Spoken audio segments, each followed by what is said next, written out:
And we do have first pick going over to Hanj and Brion with their right of first selection. They'll be doing so from the red side, as blue side was selected by DRX. Which makes sense because they are a blue-colored team. So. That is a very good point. You know, and yeah, Hanj and Brion, obviously a red-colored team. That's why they're on the red side. Yeah, my parents came to LOL Park last week, and they were watching, it was D+ against Nongshim, and they were on opposite sides, their team colors. Oh, really? And my mom said she was really confused, but she started to understand when she realized the blue team was on the red side and the red team was on the blue side, and then it made sense. Quickly getting some bans rattled off here. Big respect to Andal with that Bard ban, which he really had some pop-up games on in the LCK Cup, but a lot of just power picks being taken away. Something to note is the Orianna tied second most banned, still open and available. Yep. But a lot of mids in general, yeah. Orianna, Azir, Ryze, all on the cards, and they take away the Jarvan. And so now, you basically need to pick away the Orianna from UCal. He loves picking this instead of things like the Azir. And so that is going to be the first pick for Hanj and Brion, but still a bunch of stuff left up and available. Like, you go for the pretty stock standard and like a Xin Azir here if you'd like to, but there is a bunch of things that you could go towards. What's interesting is that they ban the Jarvan, because a lot of teams, when they're giving over the Orianna, ban the Nocturne. Yeah. And even though Jarvan does synergize well with the Orianna, I think, you know, Hanj and Brion have the chance to just pick up the Nocturne in its stead. So we'll see if they try and deny that, and it looks like that's going to be what they do. So they will prioritize the Nocturne themselves, won't give over that combo regardless, and won't let them have Orianna Jarvan either, so limited in that regard. We have seen Nocturne have some pretty good success. The Nocturne Nico yesterday, very powerful, very scary, so there's the prospect of leaning towards that later on. You can even lock it in now if you want to, just lock Nocturne Nico. If this was the LCS, they could also play it in the mid lane, as APA, I think, has showed us so far. But not here in the LCK. We just play Azir and Orianna, and we go down the tier list. That's how we do it. That's how it goes. And we'll see what Hanj and Brion end up going for in the jungle. As you said, Xin Zhao available. You know, there's also like Vi, Wukong, a lot of options. Kha'Zix. The classic. Yeah, going for the Ezreal, so a bit of safety for that AD carry. And then they actually take the Nico themselves, so a good pickup, and it kind of alludes to your point that DRX could have secured the Nico themselves, passed over the opportunity, didn't get a chance to. Instead, putting priority towards their solo lanes, the Jace has been a very high prio pick and has mostly worked, but there has been some games where it's been shut down into some tankier matchups. You know, we saw Keen having a great time in the sign into it, but by picking it here, you can thin out the responses to it. You can. Yeah, I think like you just ban Yorick Sion, and then maybe the blind Jace is actually going to work. Yeah. The Yoriks have been really doing a number to these Jace blind picks. Did see that. I think Keen did that one as well. But there is that Yorick ban that we are going to see now. Yeah. I think that's a good evolution for the Jace blind that a lot of people have been going towards, is making sure that you do it on 3 if you do have second pick, just so that you can then guarantee that you can protect it a little bit towards that top side. I think people just thought that it was a lot stronger than it actually was. Yeah, I think people kind of working out what they can do in response to it, and what works with regards to what you want for the composition. You could still play, like, even if Sion does end up getting banned, you know, Cassante is serviceable into it to kind of just weather the storm. It's not going to be a fun time, but could end up seeing that. They actually go for the Xin Zhao ban, so Sion is available for casting if he wants it, but, you know, trimming that jungle pick that we've seen a lot of success on, and also, you know, even though Orianna isn't like a full-on enchanter like we have in the support role, still that shielding comboing with the Xin Zhao, always very valuable. Lulu being banned away could take away like the Nami as well, but have seen that ban not being as prioritized recently. Yeah, it's going to be Seraphine instead, just to deny the Ashe Seraphine combo. The bottom lane's already locked in for Hanj and Brion so far. Could just be a Corki lock in here for Lazy Feel. You can sort of mirror the item build that's going to be coming out of Teddy as well, things like that, and you're still just a generally strong pick. But we'll see. That's just going to be an Anivia support instead. I don't know whether there's exactly the most Anivia support value. How are you feeling about it? Oh my goodness, is he actually going to pick Kha'Zix? I was kind of joking. Okay, he is. Yeah, he's just slamming it. So we saw this yesterday. Kha'Zix Sion well, because Kanavi just got monster fed on it, so we'll see if they can pull it off here. Kha'Zix did get nerfed a couple of patches ago. Apparently not too much of a concern, and Sion coming in, not too much surprise, but Sion actually struggles a fair bit into Anivia, so that is something to think about. Now considering the 80 carry option, and this is something I'm a little concerned about because I think the Anivia is, we've seen, kind of reliant on having a good 2v2 matchup to function. Yeah. They go for the Sivir, so kind of just feels like you have the spell shield to avoid some of that poke, and you're just going to wave clear and hope to kind of negate the lane. If Namgoon maybe steps up a bit too far, you can punish, but for the most part, I expect Hanjin Brion to have the pressure in the bot lane. And, you know, we saw it was Kha'Zix also into Nocturne, I believe, when we saw this yesterday. Yeah, it was. And both of them just kind of farming up to level 6, looking for that power spike.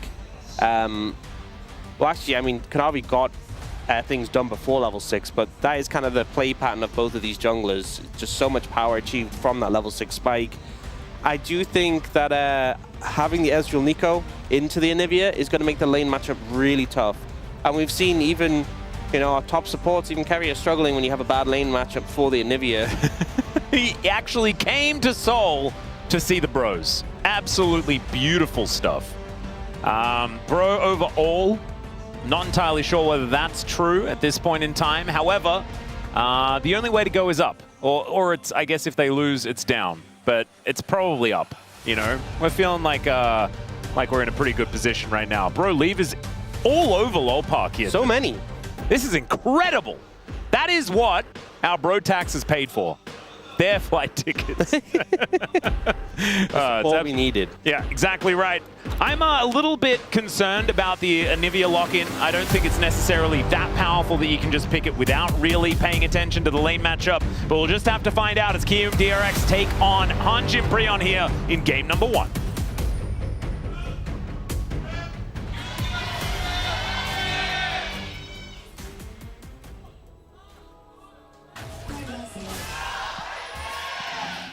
All right, here we are, ladies and gentlemen. Orbs and soldiers here in this mid lane already. As Loki winding up some clockwork, but I don't think too much action is going to occur here in mid. It will largely be some farming, as this is where we were most interested. Orcs, yeah. How is it gonna go? I think it's gonna be rough for the Anivia and the Sivir. The Sivir does at least have a lot of pushing power, but the problem with the support matchup is that the Nico can kind of just outrange the Anivia, and you can just throw the Q from quite far away. And the Anivia, if you're throwing the Flash Frost in return, it's so slow. Yeah. Very hard to hit the Nico as well when she has the movement speed from her W. So pretty hard matchup in the support role. And I think Sivir just kind of wants to push waves in and kind of be non-interactive as possible. Well, right now, Sivir is doing exactly that. Level 2 is being gained by both of our bottom lanes, though. And yeah, it looks like no real biffo has occurred outside of Andal. Taking a bit of damage, hasn't gone through his potions yet, so everything is A-okay. I imagine a couple of levels is probably what Bro are looking for as well, before they go for anything here in this lane. But Andal does need to be a little careful, as these Mystic Shots are really cutting through the pretty squishy Anivia. He does have 2 health bars at least, so that's something. But there we go. Taking a good amount of poke already in this situation. Yukal as well, down to 50%, but he's been giving as much as he's getting in this mid lane for now, as Loki just throws a dissonance randomly. A little bit of fun. So, I'm glad that we haven't checked in on the top lane just yet, but I think the jungle is going to be a very important point throughout this game, as whether Gideon can find value on this Kha'Zix, I think, is going to be a huge deal. And Andal is likely to find him if he does decide to go for something a little bit early, but is still busy on the blue for now, as the stun is not going to quite connect. And Gideon now looking to try. That's a teleport. Okay, well, in the meantime, Andal taking a lot of damage. Teddy needs to get another Mystic Shot, though, as Lazyfield is able to block it. In the meantime, Willa is going to get hit by a dissonance, as Teddy will get an egg, but he's down to 50 health. He gets the Command Protect, though, and they get the time to take down the Anivia. Now Lazyfield in a lot of trouble, and Hanjin Brion off to a phenomenal start here in game number 1. Oh, Namgoon, can he actually connect it? No, he's not going to be able to. Yeah, Lazyfield still has some, so not able to chase it more. One of the problems, though, is that you feel so safe with the egg on Anivia, but Kha'Zix, even early, so much single target damage, able to come in and help clean it up. As well, the Q from the Nico, the Blooming Burst, you can just drop it on the egg. Yeah. So much guaranteed damage to help whittle it down.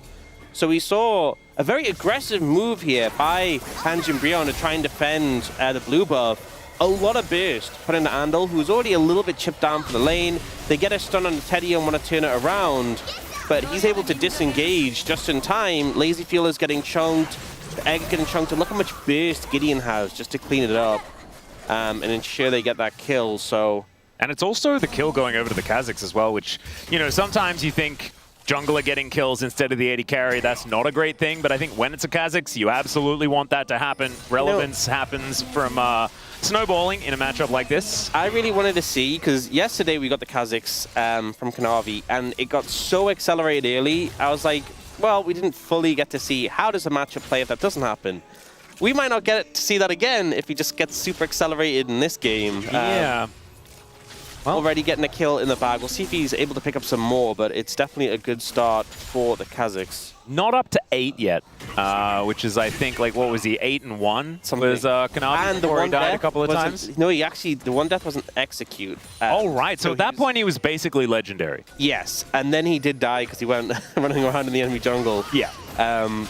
But he's still Kanavi, as it turns out. Is Teddy not quite able to find the W just there? Now I'm going also looking a little worse for wear after that one. Just a tier buy here for Teddy on that last back. And a cull has been picked up for LazyField, playing the long game, as it turns out.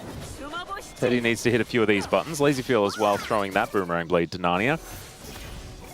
So the bros, I think, feeling very good about how things are going in this bottom lane for now. Although the lead isn't massive, right? 2 CS, nothing really to write home about. And we know that LazyField actually came in and replaced Teddy at one point. Was, of course, there to replace him after he got sick, but then it was performance-based that LazyField subbed in on KRX last year. So this could be a time for Teddy to find an angle, as Yucal, I think, was searching for a potential ultimate, but decided not to go for it with Gideon in the area, is now casting, taking a lot of damage. Rich just bringing that hammer down. Casting needs to be very careful, and ooh from the crowd, as we just heard. Yeah, it does have a biscuit in pocket, and obviously that shield potentially on hand, but still a dangerous game to play. And this frees up Rich to move down, so Gideon acts quickly, picks up the Scuttle Crab, gets his level 6. Big spike for the Kha'Zix on hand. And obviously, I mean, it is for Nocturne too, but Nocturne is so much based around that heavy cooldown, right? You have it, you join the fight, big investment. It's just raw power with such high uptime for the Kha'Zix in return. Yeah, the Q evolution is kind of ridiculous as far as single target damage is concerned. So just speeds up your clear so much as well. Yeah. Not to mention, if Willer is ever discovered by himself, the isolation as well as that Q upgrade is going to mean that, yeah, I think Gideon's going to be feeling pretty good about that one. Didn't Kanavi like go back and just buy a full opportunity or something like that on one of his first backs? So this isn't quite the same thing as just a serrated Dirk now completed for Gideon. Not quite on the same level. A bit more measured. Still has a very large lead though, sitting at about 700 for now, going for his second clear, almost finishing that one off. Now I'm able to avoid the stun. This bot lane match have gone pretty good for KRX, to be honest. I was saying that really they just want to kind of shove the wave in and be non-interactive. They've succeeded. You know, there was some initial poke landing on Andal, but it never really felt like they could connect too much and get the consistent damage down. Even with that death in the river, I think they've gotten really to a stable point, and that early pressure I was concerned about, that early poke, just hasn't really come to fruition. So I think in terms of surviving, the 2v2, KRX definitely ticking that box. Yeah, and how are we feeling about how these teams are going to match up later into the game? I'm looking at a Scion composition that has a Control Mage and an Ezreal. Like, there should be a fair bit of late-game power here, but the Kha'Zix sort of throwing me through a loop. Can do massive work in the later stages of the game. Like, if LazyField's ever out of position, he can just kind of die if Gideon jumps on top of him. But it could sort of change how this composition is going to look, because like Nico, I feel, is like a team fighting champion. Orianna very similar. But Kha'Zix kind of wants things to be a lot more skirmishy. Yeah, I also think that just fight, like you look at the composition for Hanjin Brion and you think it's like, oh, well, they have the big tank, they want to front to back. But I actually think, especially because they have the Kha'Zix Nico, but also because they're playing into like Anivia, Sivir, Azir, it doesn't favor them, really. There's a lot of DPS on KRX, and also Sion into Anivia is so miserable. If you step up to try and like create space, you'll just get stun locked, slowed. The wall can even block you, so you can't ult out. And as a result, I think Casting's going to have a tough time in the 5v5s. He's not just going to be able to scale up and become a monster who they can't handle. Once they start getting like pen items coming through, they will make quick work of him. So I think Hanjin Brion needs to be a bit more creative with their fights and actually get some backline access to make it work. Well, let's see what happens here as the grubs have been started. It is, of course, Gideon. So they are Gideon's grubs. That's why he walked up and Willow was just kind of watching. But he's going to give 2 of them over. So generous. You know, it's his grubs, but he's like, you can have 2. And we see he hasn't gone for the opportunity like the extremely fed Kanavi did. Goes for the Umbral Glaive, which is an item that just synergizes so well with Kha'Zix. Considering his passive is just the same as the Umbral Glaive passive. Yep. It is literally like exactly the same. So you just stacking that, so you have that super empowered damage when you come out of stealth. Not to mention, it is phenomenal for clearing vision from the opponent. Oh no, phenomenal is actually Veigar's passive. Oh, sorry, that's my bad. Yeah. You know, it all kind of mixes together as I get older, you know? Hopefully, yeah, we can't all be born in 2007 like lazy people. Oh, God. Oh, dear. All right, casting. We'll be able to find a bit of damage here. Shock Blast does go a little wide. I think the Sion is doing just fine, although is actually behind a lot more than I was expecting there. Looking down at the CS numbers, Rich kind of ran away with it over the last couple of minutes. I think this is really how you want the matchup to be going as the Jace, right? You're getting a sizable advantage. You're getting plates. We saw kind of how we didn't want it to go yesterday with the Sion getting a solo kill and the farm being even, but this has been positive. Rich doing a good job here. And having this Jace online being strong is going to be a massive pressure point for Hanjin Brion. Do you see Gideon moving on to the Dragon? Obviously does this very fast, but Willer's trying to slide his way in. Doesn't really have the support of his team yet, though. Yeah, his bottom lane is still moving over as I think he's going to look for a possible steal. Not quite going to find it there as the snare goes wide as well. So good pick up there for Gideon. Next one going to be a Cloud Drake, so could be a Chemtech.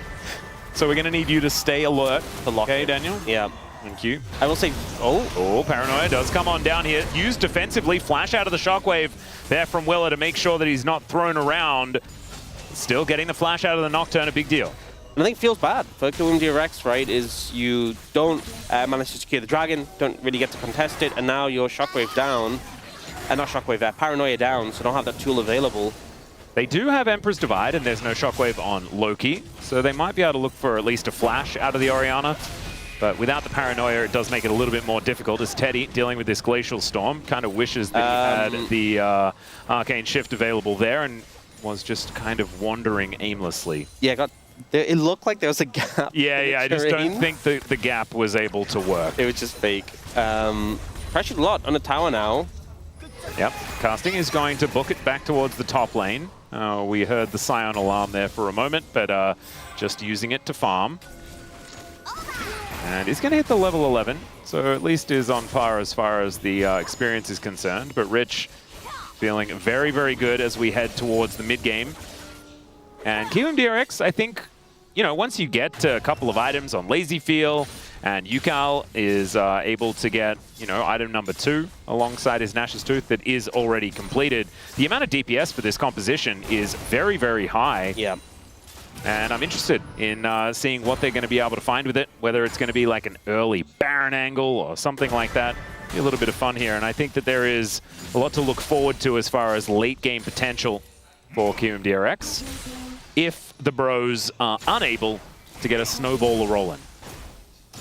And right now, it is Bro and Brew. Remember, this is the official matchup of the Bro and Brew. It is the classic. It is. That's, you know, part of the reason why they're constantly going to maximum games. This is the value matchup. T1 Gen G has been the classic of the LCK. The real knowers. Yeah. That's crazy to even consider. Hanjin Brion, KRX. We saw it yesterday. I mean, it was over in the blink of an eye. Yeah. The Gen G T1 series. Yeah. No, this is what everyone really comes for. Remember the guy who like came to Seoul purely for this exact matchup. True. Are you gonna deny that that was the greatest decision of all time? He didn't see ever. I didn't see any signs yesterday that said I came to Seoul for T1. See what I'm saying? Yeah. Well, we could have our first team fight as well as Gideon dives towards Willa. There's the shockwave, able to pull him back, and even with the paranoia, he is still very dead. Nocturne, nothing he could do. Isolated and destroyed is now Rich, looking for a bit of an angle, but he just teleports in to sprint away. Yeah, not the best setup, and Willa keeps getting targeted. It's heads up from Hanjin Brion, not giving him a chance to really be aggressive on this Nocturne. Hunting him down when he doesn't have that flash available and just not letting him play the game. Would you see that with Rich's pressure moving down, able to get some damage in the mid lane tower, but still not really feeling great about this one for KRX with how these fights are going. Yep. Opportunity comes in for Gideon, and he is so far ahead. He is massive. The second item did not take very long at all. As you can see, Willa just a little early on that spell shield, unfortunately. Unable to get any value and was just wiped out. It's kind of like the mini Nocturne Orianna, you know? Like, your leap doesn't quite get as far, but at least you're coming out of stealth. Yeah, I mean, you have some way of setting up, and the stealth does make it hard to deal with, so you can see the thought process. It's working. I mean, that's the main thing. Yeah. It's not, there's more counterplay. And it was thinking about trying to catch the Kazakhs out, but that doesn't quite work. As Rift Herald is just going to be taken here by KRX. No real response for the Bros. As, you know, it's you know, Gentlemen's League of Legends. So they were able to win the last thing. And so they're like, all right, no, you guys get the next one. And that'll be Shelly going their way, keeping things very even. Gideon has so much money, and we kind of saw this yesterday. So he has Treasure Hunter, right? He has Cashback, and he has First Strike. And this triple combination means that because he's finished 2 items, he's gotten a ton of gold from Cashback, he's gotten 2 stacks of Treasure Hunter, and he's gotten some gold from First Strike. But all this together, on top of a little bit of a CS lead, just means that he's 2,000 gold up in the matchup. Insane. He's just... And he's got the next evolution as well. So evolve the W, Void Spike, triple threat. As Willa just trying to do his best to take these Raptors. There's the turret falling down on the top side of the map, though, as Rich just unperturbed. And very perturbed, as he's going to have to flash away. And the egg is over the wall. And the Bros will be able to deal with that without even having to flash over or anything like that. Down will go Andal. Yeah, that was like a Humpty Dumpty moment. If it really was, yeah. Unfortunately, they could not put him back together again. As Rich gets the interrupt here on Casting, who does have the ulti, so he's not dying. However, he's not welcome in this lane, unfortunately, as the Lumberjack is just rotating around the top side brushes. This is truly just a top lane experience, though. Like, Rich is having a great game. He's doing really well. Yeah, how relevant is it? Seemingly not very. Well, not yet. Yeah, I mean, you know, he has done the one teleport to run away move. If he does a teleport to fight next time, maybe it's better. He is keeping the gold at the top of the screen very even. There you go. So much work there.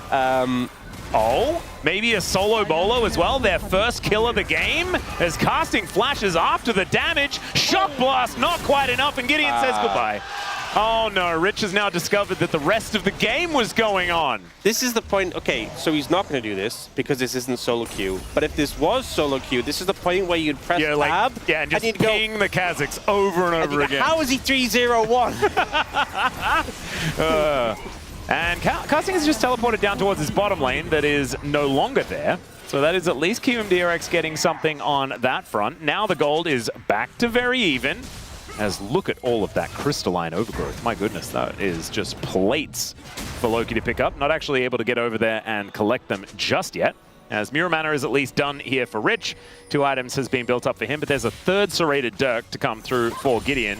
He is not done building lethality and will continue to do so as Teddy. The cannon block attempt. Didn't get to succeed, but that was a cheeky one. Yeah, I mean, this Kha'Zix is just so ahead of the curve right now. And he's just getting further and further ahead. Since we looked at it last time, it's gone up 600 gold. It's kind of crazy that the gold lead for the bros is only 500. The rich get richer. That's how it goes. Rich do get richer, as he's against a Scion this game. Yeah. But Gideon's also getting richer as well. It doesn't quite roll off the tongue as much as it otherwise could have. But not as good as Gideon Grubs. Yeah, true. That's the real roll of the tongue. And remember, he only got one of the Grubs, so he's probably pretty frustrated at this point in time. I think the biggest nerf to Gideon was when they halved the number of Grubs, for being real. Yeah, exactly. But it is kind of Gideon versus KRX, isn't it? At this point in time. Like, he is the one with a lead. Obviously, you know, the bottom side of the map at mid is not that far apart, but... He's so far ahead, and yet the team is only 500 gold ahead. So, you know... And also, Kha'Zix is a champion who... Oh, Andal's just dead. Pop Blossom comes down. I don't even know whether that was necessary. As Yukal is able to throw some Sand Soldiers over, but the Anivia is working about as well as we predicted. Yeah, Kha'Zix is a champion who can be very conditional. Literally because he has the whole isolated thing. Yes. So, you know, in these situations, he's having a great time. Getting a lot of value, just picked up another item, which means he gets his cash back. More money coming through. The 3 items to 1.5. Yesterday, he was in base and increased his gold lead by 300. Yeah, that's the power of cashback. Beautiful. You know, just abusing the economy right now. So yesterday, Kanavi, I think, was 4 items to 1.5 was what he got to. It's not quite there, but it's pretty good. And they're 2 dragons in pocket. It's Hextech Soul. They're in a great spot for momentum of this game, if we're being honest. And it really has just been driven by this Kha'Zix pick right now. But there's still, you know, potential for Kirum, DRX, if they get to the 5v5s, if they don't let Kha'Zix catch someone isolated. Oh, my goodness. Isolated. Yeah, Carsing's going to be able to find him here as, the lights went out, and now Willow really wishes he did not do that. Gets back to the safety of the turret, at least. But the bros, I mean, as long as they're fighting around where Gideon is, I don't think they can do any wrong. Yeah. We just haven't seen... Sometimes we talk about, like, the first paranoia value. Like, oh, Nocturne really dictated by does your first paranoia get value or not? You know, really sets the pace for the game. What about the first 4? It's the 5th one's the charm. Yeah. I think that's how it goes. You know, we're hoping that one is a little bit better. We're hoping. I'm not holding my breath. But it just hasn't really... He is turning the lights off. But that's all we've really achieved so far. Yeah, no, he's a 5-year-old playing with a light switch. That's what he's doing right now, and that is not. We need an electrician. We don't want that. Yeah, he's Nosferatu in that one SpongeBob episode. Yeah. Oh god. Well, Gideon has now found Rich one more time, and I imagine Rich probably still feels strong, even though he's a 0-2-0 Jace. He has been farming up an absolute storm. He's nothing compared to Gideon right now. Gideon currently level 14, only a single level lead over Willa, but he's just got so much money. I think Jace also fits that kind of conditional thing where, you know, if you're landing the poke, if you can position safely, a lot of value. Oh no. Oh dear. Wow. Namgung is going to be able to snare Andal, but not too much else is going to come of it as... Wow, oh my god, okay. There's the egg popped one more time as Willa goes in. Pop Blossom going to hold him into position as the flash comes out. That secures it. Shockwave, everyone flashing away. And Teddy says, that is exactly what I was looking for as the pros absolutely clean up. Yukal just has to watch as his whole team gets wiped off the rift, and that is Soul Point over to Hanjin Breon as well. That was swift, and suddenly that sort of team goal disparity that was pretty close is just being blown out of the water right now. They're looking at Baron, and why not? The Kha'Zix DPS on this objective is going to be absurd. Casting can tank it as well, so it's going to be gone in a moment. Yeah, it's already down. Lost 50% of its health bar, and so there is nothing that Andal and Yukal can do. Willa has respawned at least, but let's have a look at the replay here. As Kirum DRX, I just don't think really had much of a right to fight for control of the river right now. Andal pushes up super aggressively and then gets punished. You know, we get this collapse in here, the eggs already procced. we see the Nocturne trying to go in, just get CC'd and taken down, and then that CC that came in onto Lazyfield and Rich was so good. UCal wasn't there, and honestly, possibly the best decision. Yeah, I don't know how much more it would have done. However, I think KRX need everything if they're going to win a team fight against Hanjin Breon right now. Yes, I think they probably did. Well, they definitely did need him if they wanted to have a chance at the team fight. But I think in terms of just... I think, yeah, no, UCal had the right idea in not team fighting. Let's just opt out, perhaps. I think, you know, Thea Dragon, Hextech, I think they needed a fight. I think it was just one of these situations where after the fact, at least he could just walk away. Yeah. Oh, this could be a bait as Pop Blossom is going to collect Willa. He tried, oh my god, wow. Okay, where did he go? Well, Gideon just swiped him off the rift. Yeah, I want to mention, it's a level 16 Kha'Zix now. Oh god. So strong. He's got all the upgrades. Zandil is no longer. Yeah, not a whole lot he could do there as Teddy is about to die to the turret, but does elect not to. Good decision. And Casting is just hanging out in the enemy jungle while the rest of Hanjin Breon look to destroy these structures, utilizing this Baron buff as Lazyfield is going to show up to the inner. I just don't know whether he's going to be able to do anything to stop this one from falling. And yeah, Gideon goes over, halves his health bar, and the bros will wait for another minion wave. But you saw, like, after that team fight, Rich was like hands off keyboard. I think KRX are probably focused now on what they need to adjust moving into game number 2. This is looking pretty dire. Yeah, I mean they nearly killed the Nico support. Hey, there you go. But they don't. Oh. Yeah, it's a bit rough. And then one of the issues is you had this Jace who was winning lane pretty hard. But then you get out of lane, and the enemy team has this Sion, who's now 1-0-3 and only a couple of hundred gold down. That is, wow, that is a graph. Yeah, that's fallen off a cliff, hasn't it? Just a little bit here. And then just kept rolling. Yeah. It was sea level until we went into the sea. Gold lead. Just in the jungle. Oh, what's the... Oh. All right, well, UCal looking for a bit of an angle here as Gideon is the target. Can they kill him? That's the question as he goes into stealth. He's feared and taken down. UCal gets a whole bunch of money. Decent little execute there. Is nice flash from UCal as well. Avoids casting as he just drives right past him. Still not quite out of the woods just yet, but Loki is hanging out here in this top lane, taking out inner turrets, and UCal... Okay, Teddy's now finally going to turn around and see whether he can help Casting take this guy down as Shifting Sands. He's down at 100 health though, and Teddy's able to Arcane Shift to pick that one up. Well, they got a lot of gold from Gideon. They got 1,000 gold shut down. Yeah, UCal is almost not behind. But he still is a lot, but it's almost like it's not as bad as it was. Yeah.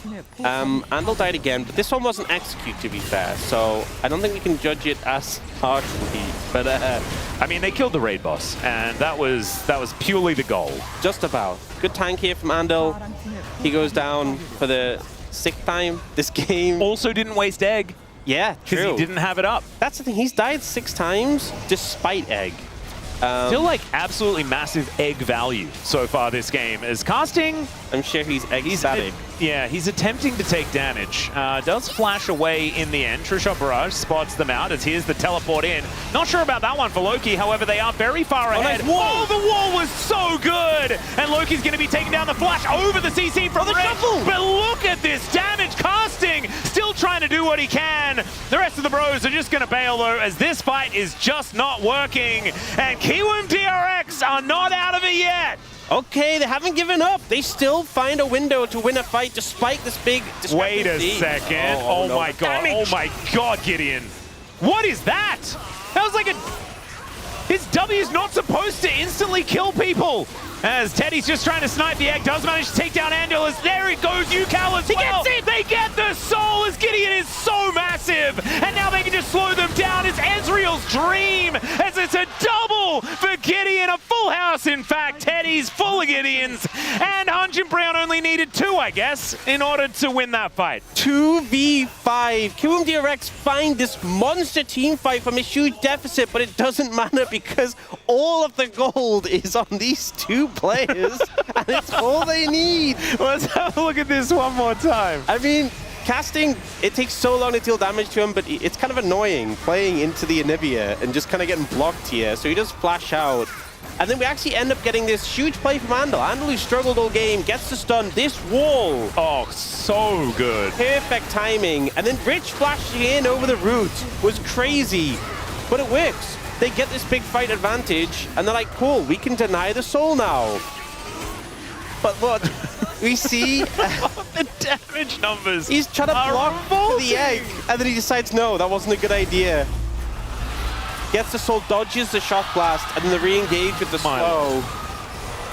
And yeah, Gideon goes down, but my gosh, the Teddy damage. Teddy! Yeah, Loki's impressed. I think most of Chichidik Lol Park right now are impressed as Gideon and Teddy are now just playing the game as a duo. They do not need the rest of their team. Namgun, you can just go to a different lane, my friend. He's just going to be over there for moral support. As second Baron is going to go over to Hunjin Breon. They have the soul, and I think it's just a matter of time. But Hunjin Breon, the bros, they like to take their time, okay? So let's settle in as they take a moment to destroy the KRX base. Yeah, I think that's going to be the MO right now. The extra slows from the Hextech Soul. It just feels so visceral. Yeah. Whenever you see them just start walking at a snail's pace. Some good poke back, though, at least. Yeah. The shock blasts are still hurting. I mean, 4 items on Rich. He's kind of scary. Cyrilda's is done. I mean, Gideon is basically at the same items as this Jace is, plus a little bit more. As there's a flash in from Namgung. They just get rid of Lazy Field. Shockwave tidies them up as well, and Loki goes golden to make sure he survives. The turret, not long for the world either, and in the blink of an eye, KRX are gone, and Hunjin Breon will be winning game number 1. They're in 5th place right now in the LCK for 2026. They could even the match score with Gen G if they win the next game. And I'm going to be honest, I came into this series like, it's got to be a 3-gamer. We got to continue the streak. A game like that really makes you question, is this going to break that streak? Are we going to see a 2-0? Because that was so one-sided. We need KRX to bounce back. Because, I mean, not only do we want to see we want to see the streak continue, but also they need a win. They really do. They need their first win of the season, and it doesn't get easier after this match. With that being said, the Hunjin Breon looking in phenomenal form. They're looking absolutely fantastic. And, you know, a lot of what this part of the season is trying to work out what our Legend and Rise groups are going to look like. What about a Legend group with some Hunjin Breon in it? Oh. What about a bit of an OK Bro Legend group? Don't tempt Deagle. Oh. I mean, he's there in the chat. I imagine he is already chanting that in his house. Yeah. Not walking around, though, because I believe he broke his leg. So probably just in a chair or something like that, taking it easy. But man, Hunjin Breon looking absolutely phenomenal. As we can see here, the drawing board is out. Joker is trying to work out what to do in order to get the first win for KRX. Maybe playing through Rich could be an opportunity here. I'm not entirely sure, as it is time for us to take a short break. When we get back, the space is going to work out how this is going to be a 3-game series, and then we'll have game number 2. We'll see you then.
그냥 야, 이번에 다이브 뽑는 거 어때 이거? 이제 아니야. 그래도 돼, 그래도 돼. 좋아 좋아 보던가. 강남 오케이. 11 잡았어 11 잡았어 아, 녹턴 맞아, 녹턴. 아래 잡아줘. 야 아래 좋아 아질. 아직 노공 야 끝났네 아, 제제이. 제제이야. 이거야. 기직스 피오진가요? 이제 라인. 근데 테디가 노데스네. 아, 이거. 아니, 근데 용대 내가 너무 잘했는데. 아, 근데 이거 앞에 이거 나 아니라고? 근데 나 카직스 안 해. 형다 나 카직스 안 해. 인성이 형 Games. Yeah. I think what you want as a Kyumbrion, as a Hanjinbrion fan is just as much League of Legends. Yeah, we as all possible. know Hanjin Brion fans have never really cared that much about winning. No, it's not about It's winning. just about the experience. Exactly, it's the journey. And whether the journey is to glory or not is irrelevant. It's about just being there, you know? It's just absolutely beautiful. Okay, let's see whether KRX can do it though.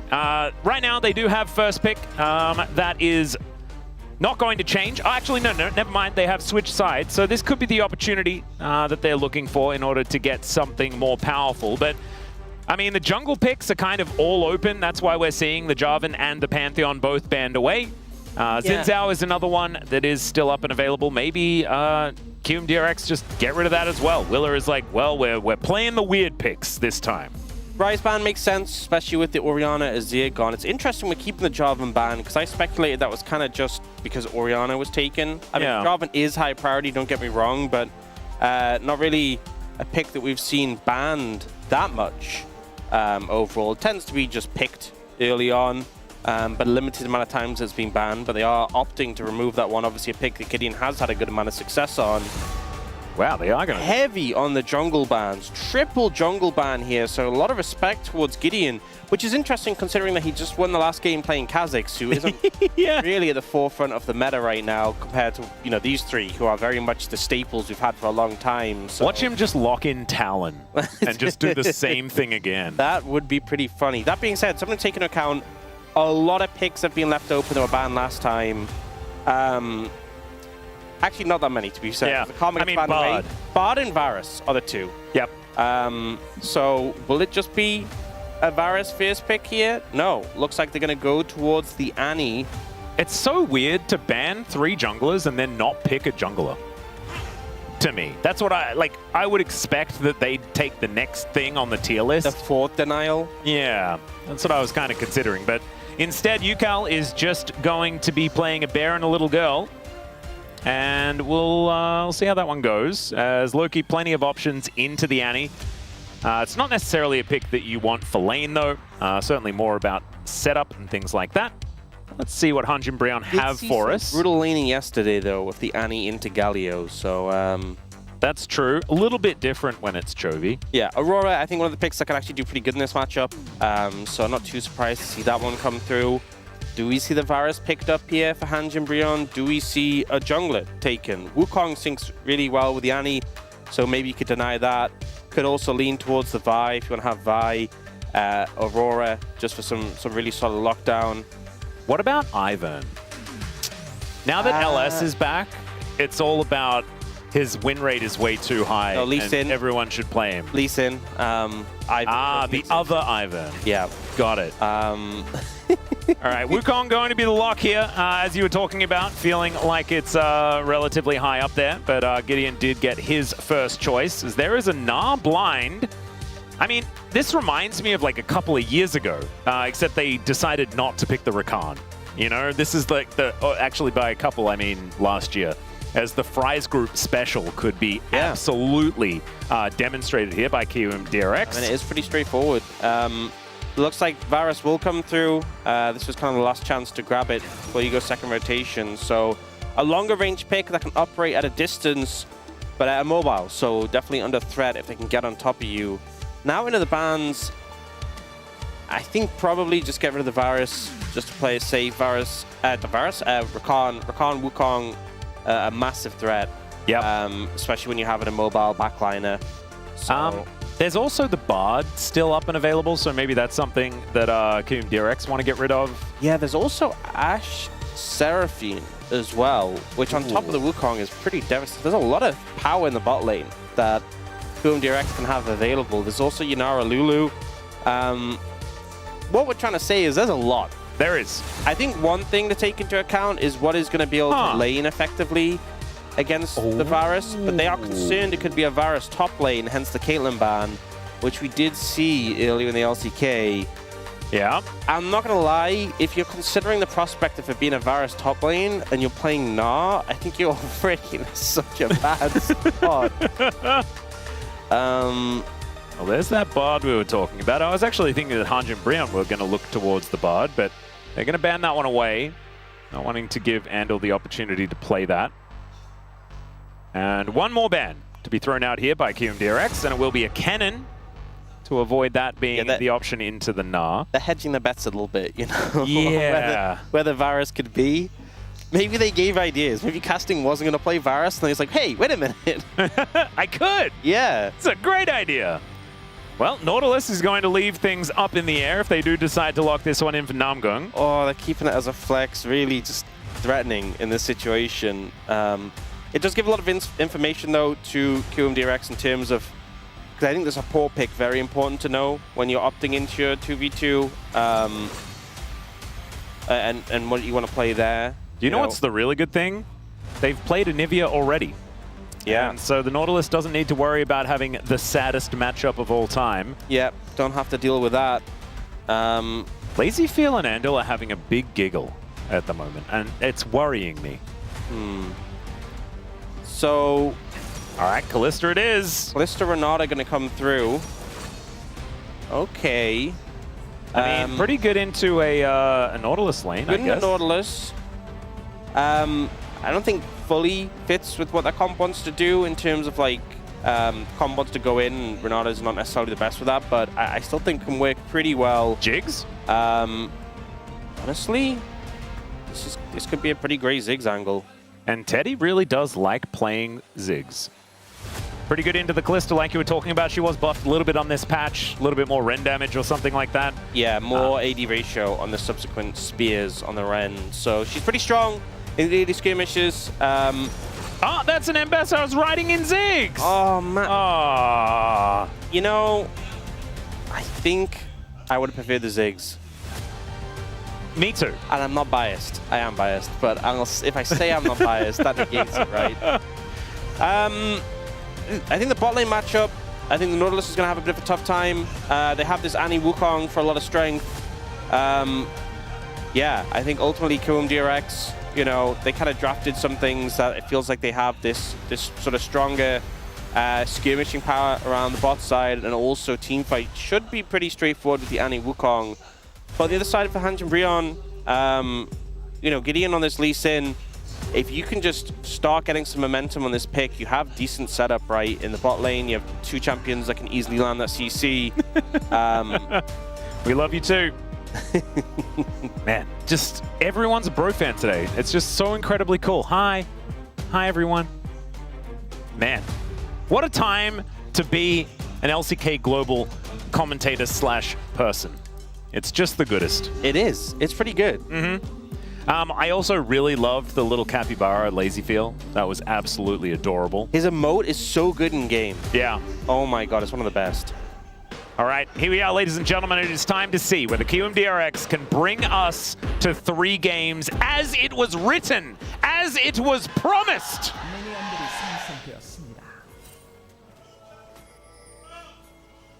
Yeah. Could work on the coordination there a little bit. I also apologize to bro fans. I spoke over a little bit of the fan chant because I got a little bit overexcited. These things happen. KT's playing later. You know how it is. Oh, the KT fans are going to come for you now. Yeah, but they're not watching. They're busy, you know. They need to prepare themselves for the series coming up. Rituals, divine rituals. Yeah, exactly.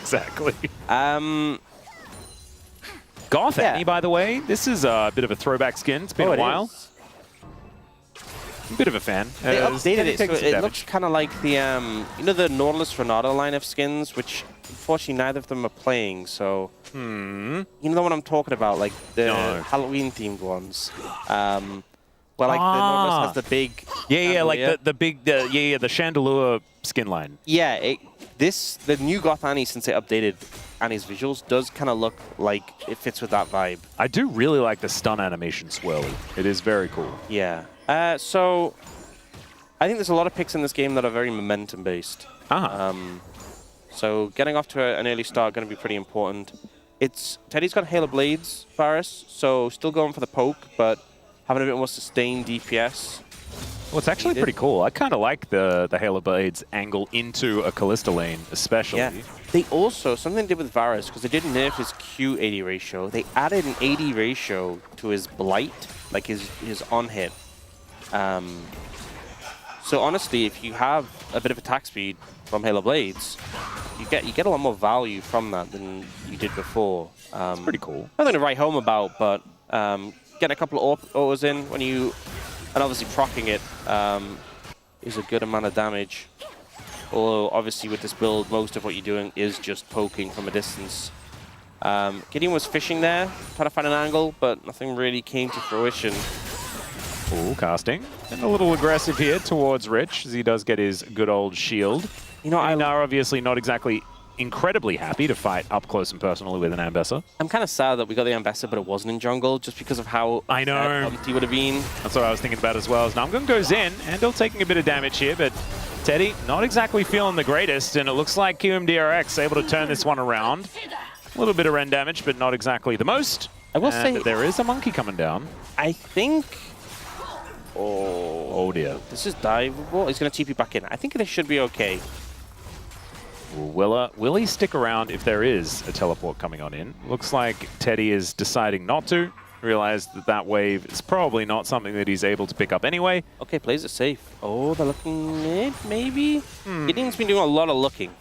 Yeah, he's been backing in strange places. Yeah. I kind of respect it. So, I mean, the threat of a dive with the Renata is always very real.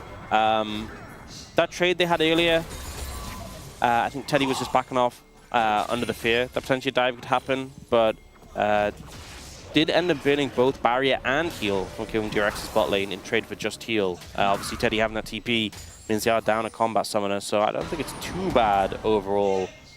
Yeah, Gideon did manage to get through and steal some stuff away, so that's pretty good for the Lee Sin, but triple longsword back, and speaking of going back, Loki going to be doing the same thing, down to 200 health, should be teleporting back into this lane as well.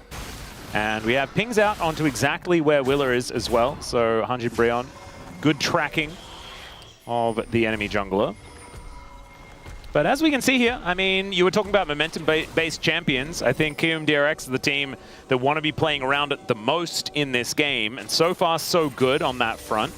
Winning out in especially top and bottom lane quite a lot, but kind of everywhere. They just have more, even though we cannot necessarily see it in the numbers right now, as we've gone a little old school when it comes to the UI. And I actually kind of like that, you know, because this is bro and brew. I feel like it's vintage. Yeah. You know? And so we really shouldn't have the fancy new UIs with all of its stats and numbers and things. Reminds you of simpler times. Yeah. Annie on a little bit of a hot streak at the moment. Kind of crazy. I wasn't expecting this. As Bear comes down, maybe I should have been expecting it, because right now, looking pretty good. Damn, Tibbers looks dope with this skin. Yeah. Look at him go. I remember some of those games, for sure. Obviously, the most recent one being Chovy playing it. It's a great success. Yep. And the pick did get some buffs. That kind of pushed her back on the meta, but also just being Public execution comes down. Rich, not much of an R-bar right here, as that's a lot of damage after casting. In the meantime, though, we're having a look at this bottom side of the map and the mid lane, as Gideon's discovered by Willa and Ukal between worlds. Does come down from Loki, but he misses. And, flash forward, and there's first blood in exactly the same time as that one going through as well. Pyroblast comes on in, but Gideon's able to answer, and my goodness, 4 kills in the blink of an eye, 2 for 2. Absolute chaos, and we end up seeing Hanjin Breon winning out in the mid-jungle with some clean execution, very close down to the wire there, but it is the bot lane of KRX who win out in the 2v2. Hard for the Nautilus to play this one out, and just not the sustained damage there, really. To kill out a Kalista Renata, so I'm not sure how that came to be, but I'm sure we'll get some replays. Yeah, that was fun. It was a little bit difficult to commentate, not going to lie, because we were bouncing between multiple lanes the entire time, and that may continue here. Oh, there's a Hex Flash. Yep, Yukal. Namgung is just going to Hex Flash That and was not... walk back again. You know what? We are such big propagators of Hex Flash propaganda, but that really did not sell it. It was not the best. The best thing about Hex Flash, though, is that you can just do it again. Yeah. Pretty quickly. Just run it back. There, see? See what I'm saying? Yeah, that also... Look at how many Hex Flashes he can do. Hex Flashes per minute. Yeah. Yeah, he's not really achieving much with them. Do you know what he achieved? Hex Flashing, okay? Didn't do it there. Yeah. And then proceeded to die, I guess. See, the issue with this is you see an opportunity to land your CC onto Kalista, but you just don't have the damage to kill Kalista. And even if you did, she'll just stack up a million spears and then rend and then revive with Renata. So, yeah. Not ideal. Here, this was a very risky engage from Gideon, but Loki comes in quickly to back up, and then Loki just knows the damage limit, gets the cooldowns back in. What the heck is happening in live?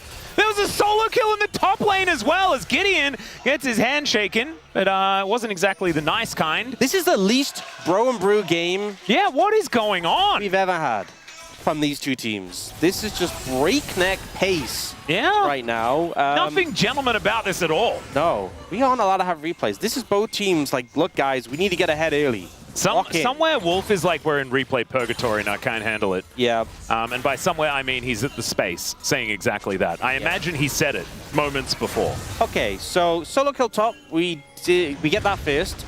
I'm assuming it's Mega timing out. Casting getting a lot of damage down already, and he was just having pressure in this lane. He just ulted him and Rich died. Wow.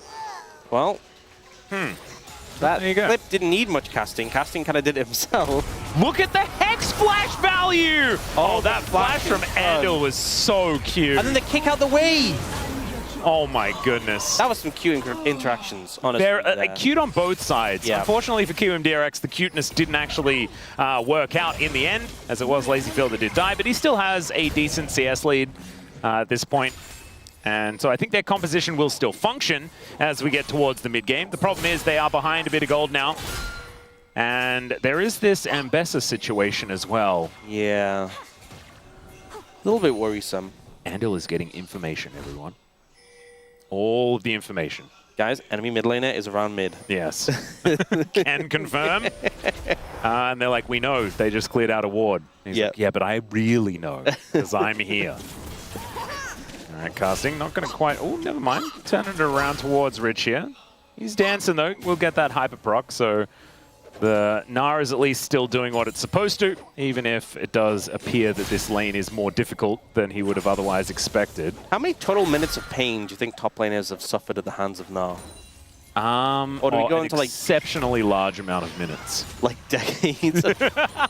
Millennia? I think it's probably weeks. I think it's more at this point. Total time? Total years. Oh, suffered. yeah, and there was a, like, before Fearless as well, it was like every game there was a Gnar, wasn't there? Yeah. Yeah, so maybe... I mean, it depends if you're speaking just in the LCK or globally, just in Pro or... Probably months. It's at least months. Yeah. And probably multiple, like, large amounts of months. Yeah, it's a rough one. Casting is able to get a little bit of respite, though, into it. That solo kill that did come on out as Hallow Mountain Dragon. And Hallow heads up display. We have our UI back. Welcome back. And all right, possibly another fight as there is the anchor connecting. Teleport to come on forward here as we have elected to go for a big old battle. Decent hostile takeover comes in as Andal immediately dies, but there's a Cyclone to take down Teddy. Teleports from everyone as Casting with all that money will come through to take down LazyField. Yukal dead as well. And there is the public execution. Casting does not want a 3-gamer, I don't think. Casting TPing in with the Eclipse as well. This champion is so strong in this spike. Just feels so good to be able to fly and just take over. And that was the difference maker. Rich doesn't have the TP available Will knock Teddy into a wall, but I don't think he's really that bothered. Yeah, he did lose half of his health bar, so it probably says that was, you know, wasn't very nice of you. I think what's a little bit sad here is that, honestly, KRX could have just opted out of this. LazyField could have continued to walk away and just ulted Andal out. Yeah. And they would have been able to disengage from the fight, but they TP'd in, they committed, knowing they couldn't match the top lane TP, and knowing that this Ambessa is incredibly strong. So I think the setup from Hanjin Brion was... Yeah, Coach Song's pretty psyched about what's going on here. I think the setup from Hanjin Brion was good, but I think KRX opting into the fight and taking the handshake was an absolute mistake.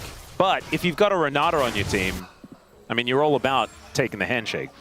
True. You know? That's how it's going to go. You know, back-to-back Hextech Souls? Hanjin Brion are always gentlemen, so I think handshaking with them, I can never really fault it. And it is Double Dragon for KMDRX as well, so that is certainly good news. That's moving in favor of the 3-gamer, which, you know, we've been promised. Gideon also going to get pushed away, although he's able to get the smite, so we'll at least get most of the camp. Rich deals with the little ones. Crystalline Overgrowth going to be eaten there by Casting, who has 1,000 gold in the lead. So you remember this top lane matchup wasn't going too well? Yeah. Casting is now on a huge spike. It just picked up a boatload of gold from that teleport. Hey, but Rich hit level 11. Rich has a Phage. Hey, true. That axe. Yeah. Yeah, neat. He also has that glowing moat. Yeah. Oh, no. Not the fairy in a bottle. Oh, it always feels sad, doesn't it? There's a bit of a gnaw back underneath the turret. Casting is wondering whether it even hit him. Yeah. As he just ate it with the shield. That's the nice thing as well. And Eclipse. So Rich hit level 11, but Casting hit level 11.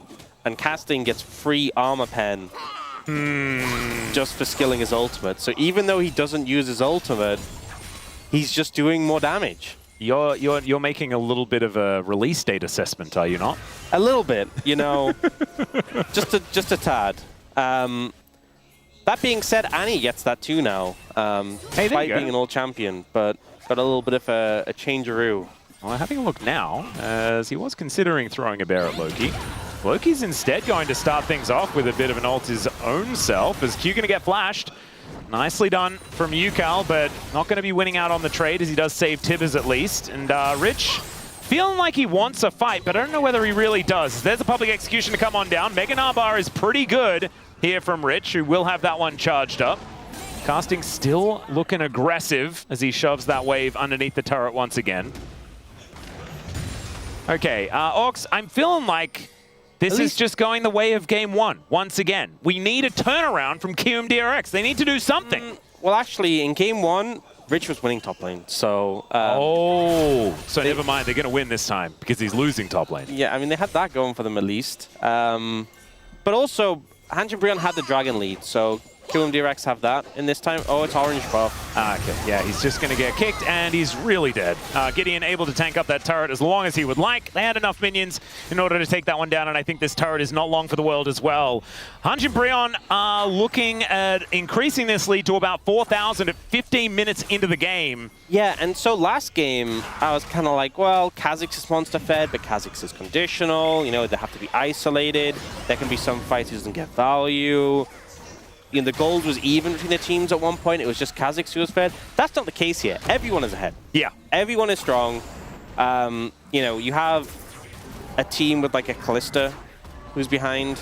Doesn't feel too great. Yeah, the comeback mechanics are not exactly massive. Outside of just group everyone up and hit all of your CC at the same time, like that could still potentially work. Just all your CC, explode them, get the next 2 dragons. That's the game plan right now for KMDRX to get to game 3, which obviously we're hoping for. Well, I mean, it's what we were promised, you know? I feel like I'm just going to be hit on a level. Yeah. This streak being broken, sometimes streaks being broken is fun, you know, when teams are due, but this felt like an achievement to have just maintained it for so long. I mean, there is also the LCK Cup sort of revenge that Hanjin are getting here as well, because they did not win a series the entire time, and I believe they lost to DRX twice. Yeah, but the thing is, they could still get that by winning 2-1. You know, that's a really good point. That is a really good point. Yeah. I mean, this gets them very close to the same scoreline as Gen G, though. You said the Hilly as well. You sound so amazed. I know every time. You and in fact, they will have exactly. They will be tied 3rd place. Isn't that ridiculous? And it's going to remain the case. Well, because KT and Nongshim are facing off. That's 1 and 2, right? In fairness, Hanjin haven't lost a game to the LEC this year. In fact, I can't remember the last time Hanjin lost a game to the LEC. I think they're undefeated. Undefeated? Yeah. Wow. I know. It's crazy to say it, but it's true. Public Execution avoids the Gnar, and Casting even gets out of the way of the house as well. How do you dodge a house? He's now looking for the 1v2?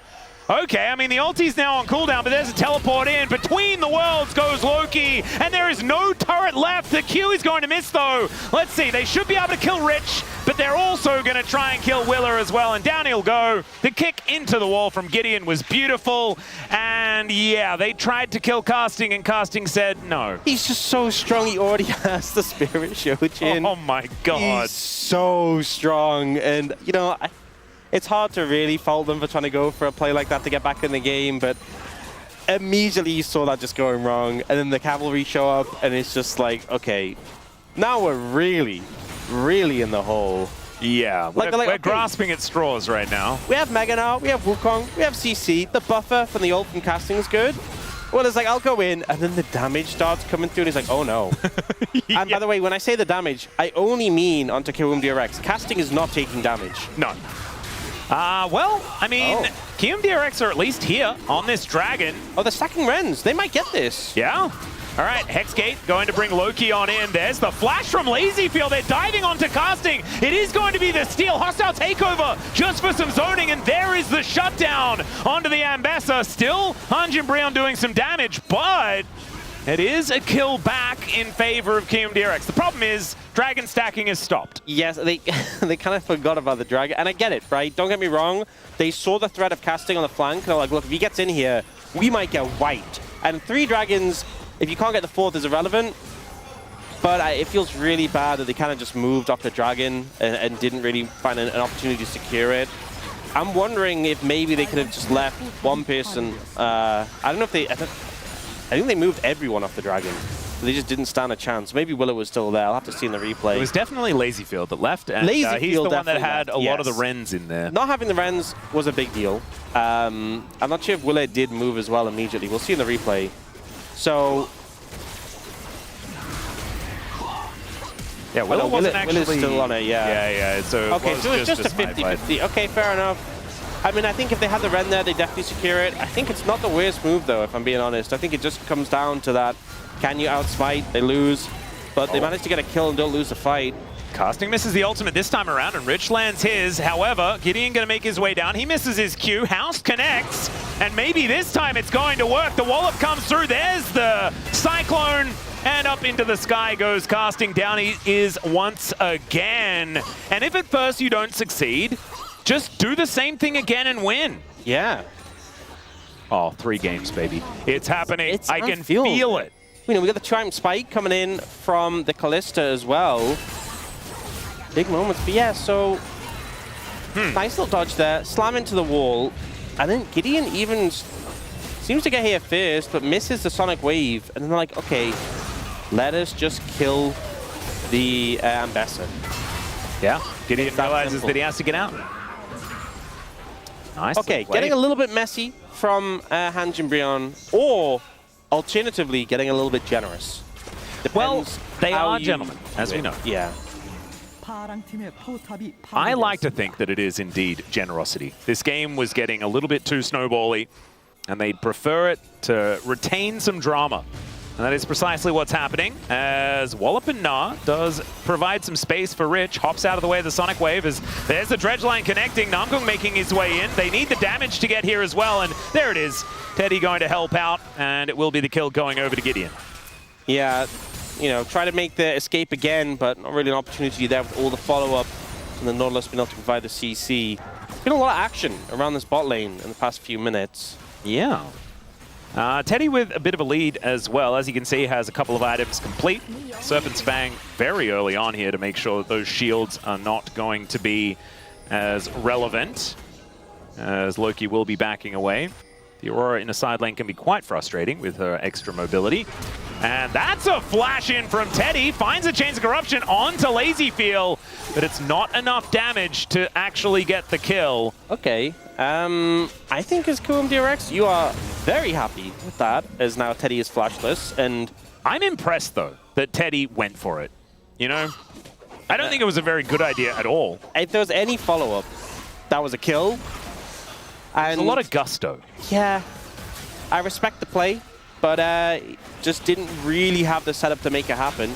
But now, it's a minute 15 till Dragon. Teddy is flashless. You have your Annie Wukong to potentially threaten that, so...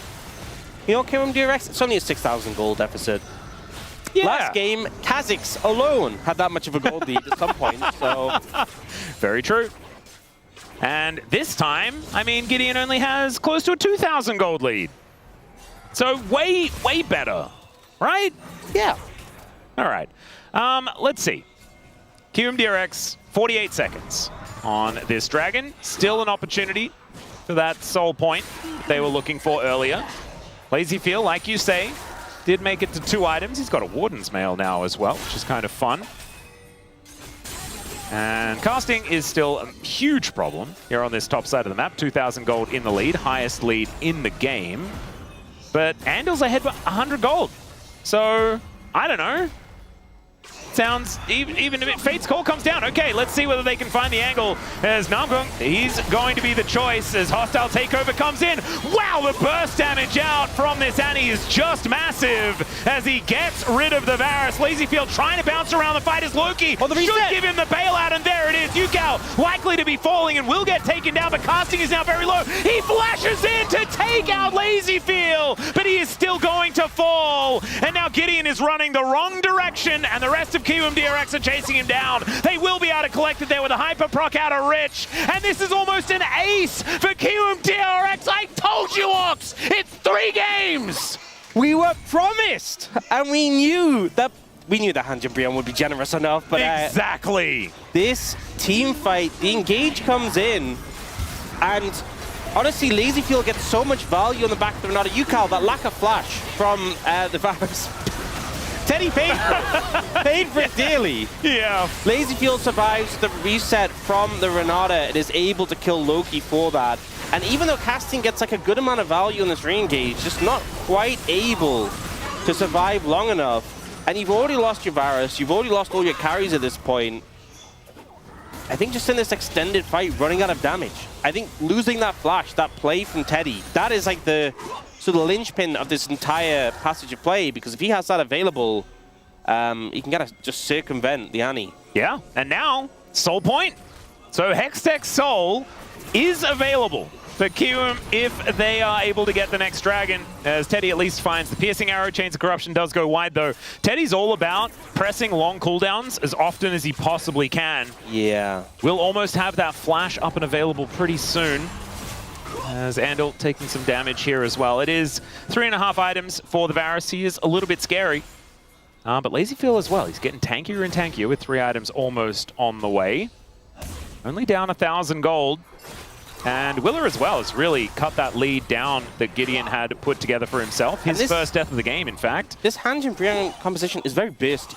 You know, if you start to get to the point where you're quite durable as the Kalista, and they don't manage to connect everything onto you, you can just survive. It's going to be basically triple bruiser, isn't it? With like Na, Wukong, Kalista, all of them being bruisers. Yeah. And so bursting them down will be tough. I mean, it wasn't that tough when you had, you know, a 6,000 gold lead. Yeah. But you don't anymore. It's been halved.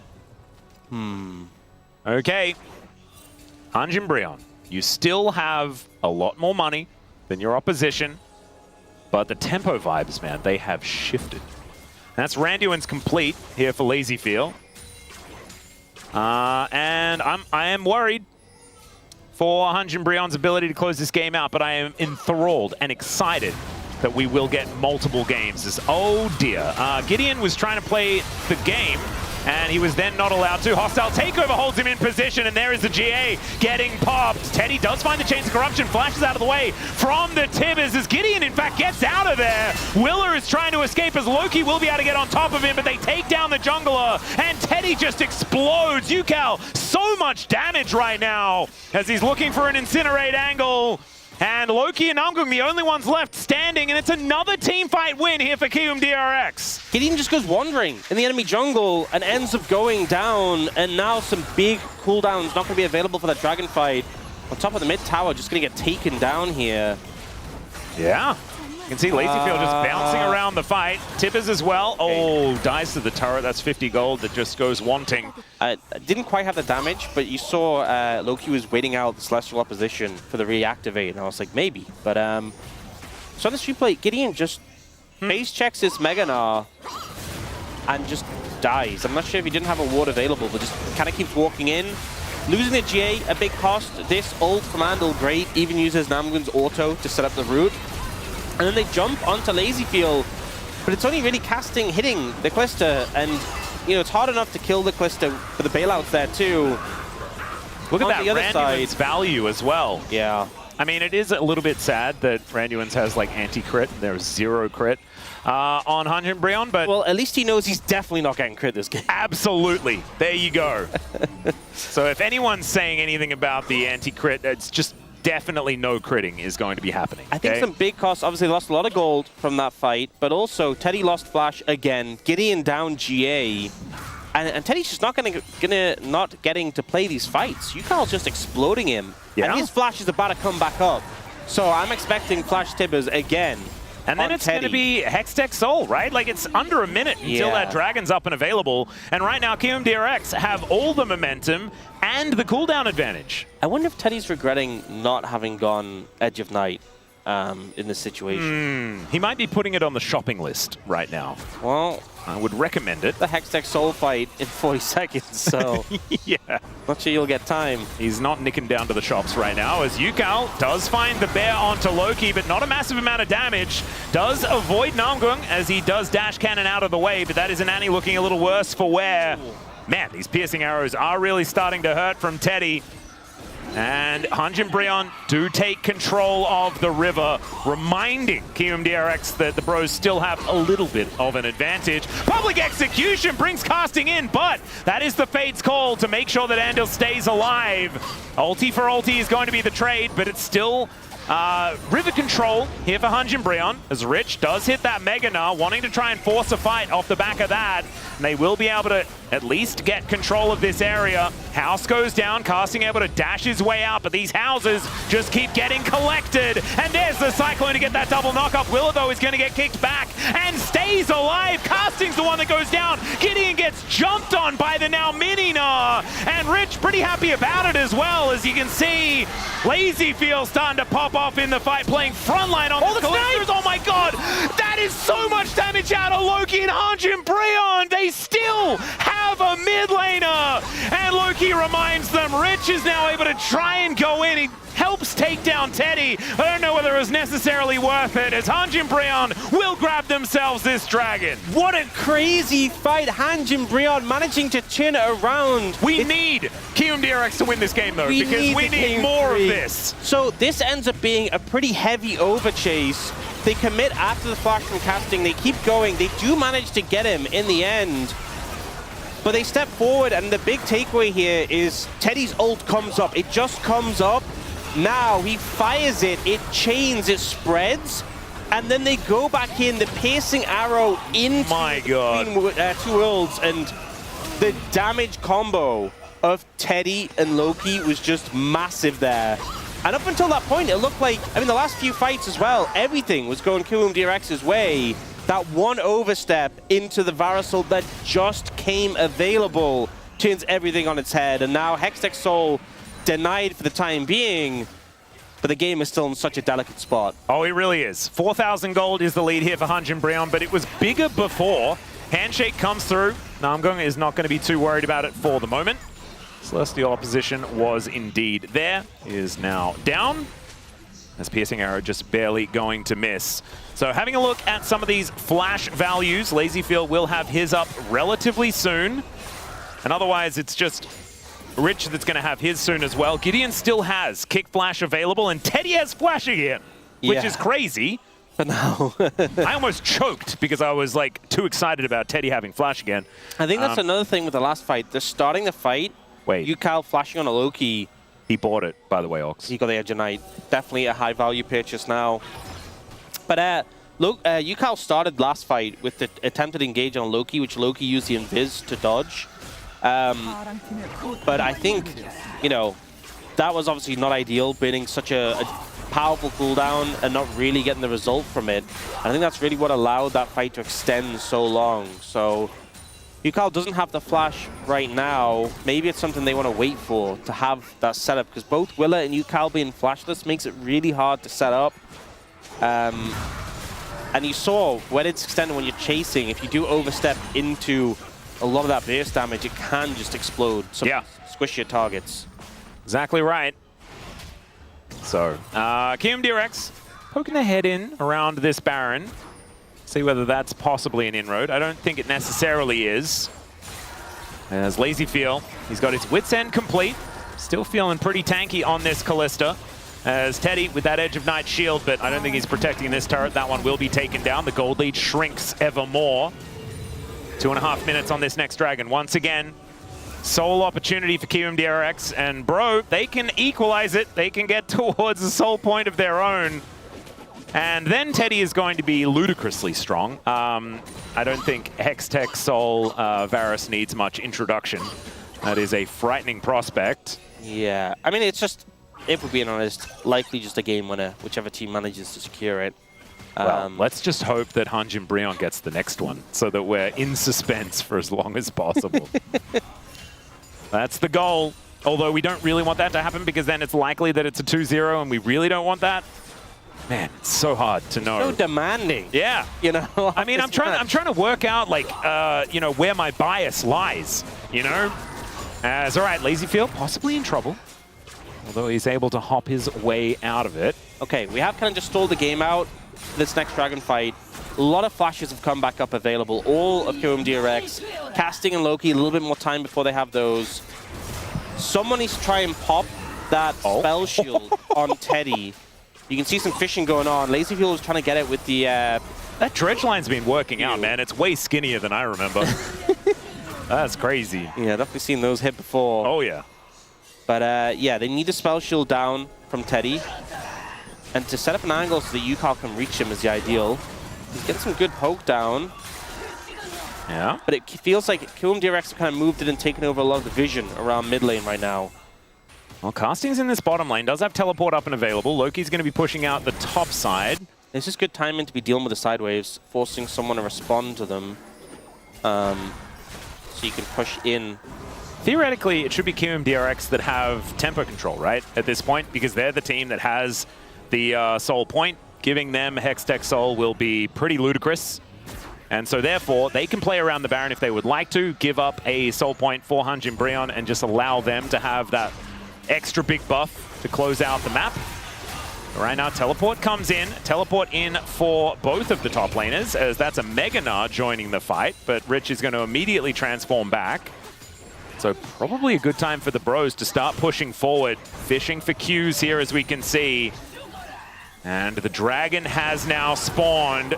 Tibbers comes on through on top of Casting, but Casting isn't too worried about it. And there is the Chains of Corruption as well, not really doing too much. Casting goes in as he's just fighting Yukal at the moment as well, looking for some Cyclone value as Teddy's pushed immediately out of the fight. Down goes Andal already as Lazyfield keeps himself alive. A massive Gnar from Rich into the wall, and he may have just saved it. Decent sidesteps here as well as another anchor goes wide, and now it's Lazyfield bouncing into the fight. Down will go the Gnar though, as Loki looking for the angle towards Yukal, who gets himself a stun, has another Pyroblast, and I think Hanjin Brion are the team that will take this dragon.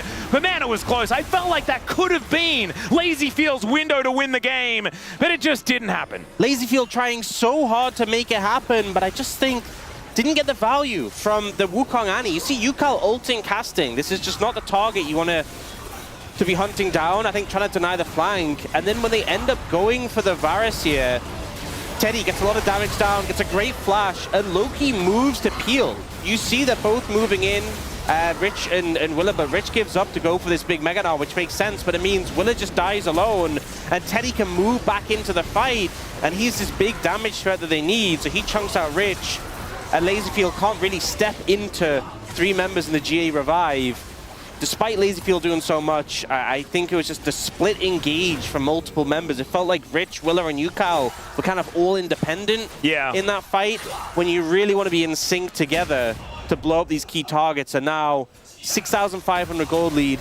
This much late in the game, not as significant as when we saw it earlier, but the fact they've tied those 3 dragons is pretty huge. And the stats from the triple Hextech Soul, you know, we saw Teddy get a lot of autos in that fight with the Hail of Blades, but also just the attack speed from the Hextech Dragons. Really nice, as well as the ability haste, just good for everyone. I mean, a lot of these champions in this game from Hanjin Brion appreciate both of those stats.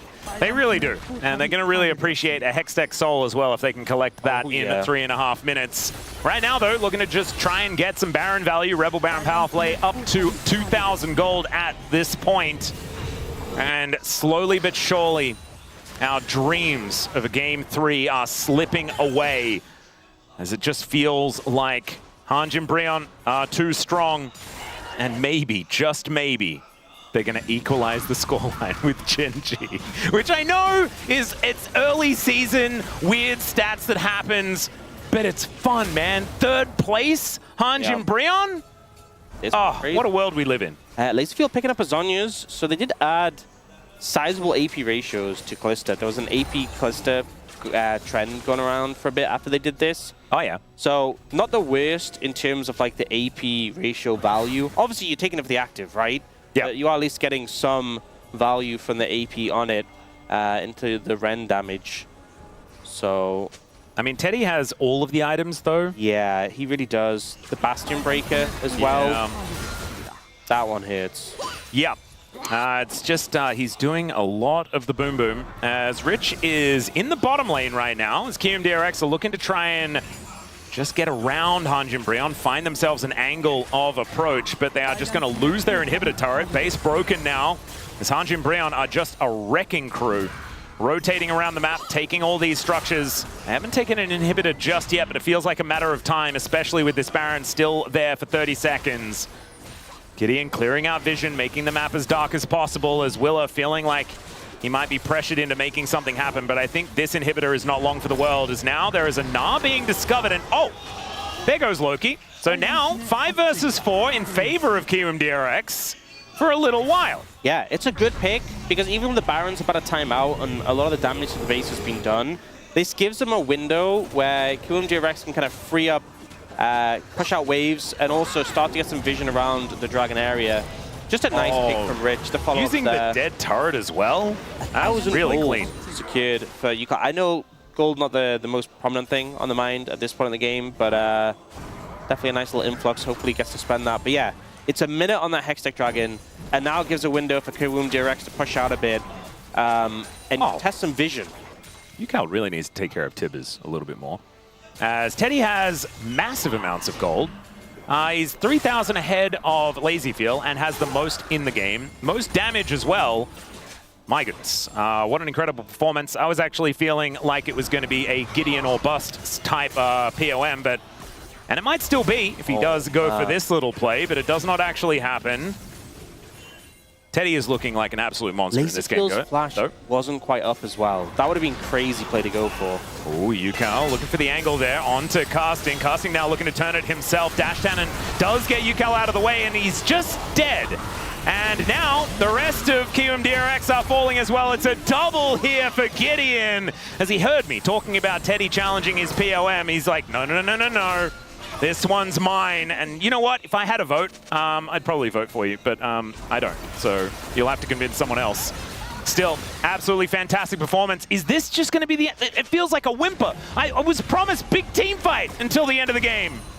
I think this could just be it. They're going to push in. It's really hard to defend 3v5 right now. Still a lot of big ults available as well for Hanjin Brion. Yep, and there are 2 inhibitors now down as well. They're going to be reinforced as Andal taking so much damage. Does manage to keep himself alive, at least for the moment, as LazyField bouncing around the fight and avoiding a lot of this CC right now as he dashes. Gideon, so many sticks, and he's brought down to the GA. LazyField not going to be going down without a fight as Hanjin Brion look to exit on the northern side of the base. LazyField actually saving the game there. You know, some slick kiting, dodging a lot of skill shots. I think if any of those connect, it is just game over. So is able to save the game for the time being. And now they're rushing to Dragon. Yeah. Oh, no. Hanjin Brion, I mean, there's only one Nexus turret. Just tip us a wave, tip us a wave. Drop it, Yukal. You're going to need to. Oh dear, teleport does come on in. Everyone is backing. They're not going to take the dragon. Tibbers is actually on top of all of the pros, and Yukal, he goes golden this time. They take down Loki as all of KRX make their way back in. And Andal is able to get the knockups really nicely. Teddy goes down, only 2 left alive. Rich chasing after casting. Is this going to be our delivery of a 3rd game in this series as Hanjin Brion are wiped out? As KRX, they all came back to protect their mid laner in their base. And a huge overstep. Hanjin Brion thought they had the game in their hands. They couldn't get to Dragon in time. So like, cool, we'll just go for the end. But the backdoor bonus ends up coming in. The waves are cleared out too quickly. Now, though, looking for... Oh, I thought the Gideon was just going to, like, blind blast cone into the back of the pit. Okay, would have been absolutely crazy. Ren plus Willa, there's no way. Oh, yeah, there's no way. Soul secured for KRX.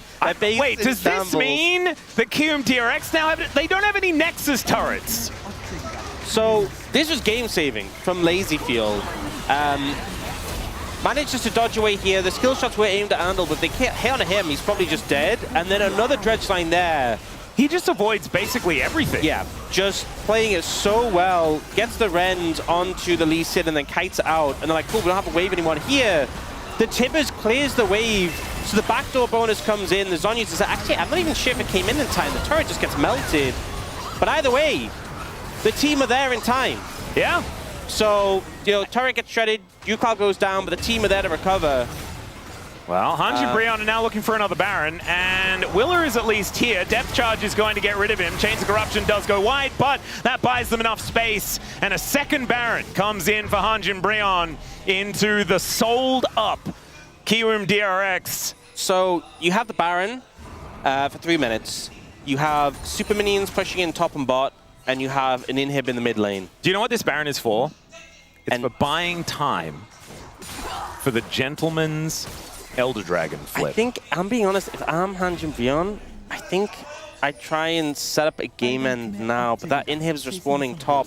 And there is the Nexus turret number 1. Yeah, I think you have to play around the empowered minions. The problem is, being a Hextech Soul, so easy to set up a fight, so easy to start a fight if someone gets slowed, chained off the minions. But Hanjin Brion really want to push this game to a close now. I mean, Yukal really wants to flash on someone. You can feel it. Yeah, and the Hextech Soul's permanent, so, you know, once this Baron times out, you don't really have anything to show for it if you haven't been able to progress the game. And it's looking like they just don't see the angle. The slows keep chaining, like, no, this feels uncomfortable. We don't like it. Yeah, they back away. They're also pushing up the only lane that still doesn't have an inhibitor for another minute as well. So probably wanting to get some other lanes in order so at least they can challenge for some of these inhibs. But so 2 Nexus turrets now back up and available.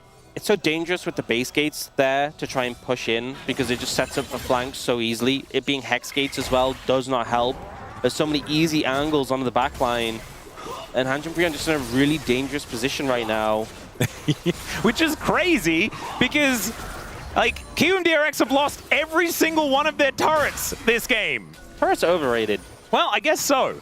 Because they've only taken 3. You know, they haven't lost a single Nexus this game, and I think that's the main thing to focus on. In fact, both teams are even on Nexuses. Oh, actually, or yeah. Oh, wait, no, Bro ahead. They've killed 1. But that's not this game. In this game, they're even. Yeah. I think is what we're establishing. Yeah. Yeah. You know, it's crazy. KRX haven't even broken the tier 2 tower. I think if that game ended into their death had happened and there was a bit more structure damage, I think maybe there's an avenue where KRX, if the waves are pushed up, could have gone for the end. But there's just so many structures still alive. And so, also, now we can't. And Teddy's lead is now completely meaningless, right? Because like LazyFeel sold his wits end for a Terminus. Yeah. Like already. Wait, like we're swapping items now. He can buy the stat anvils, right? That's a thing. Oh, there we go.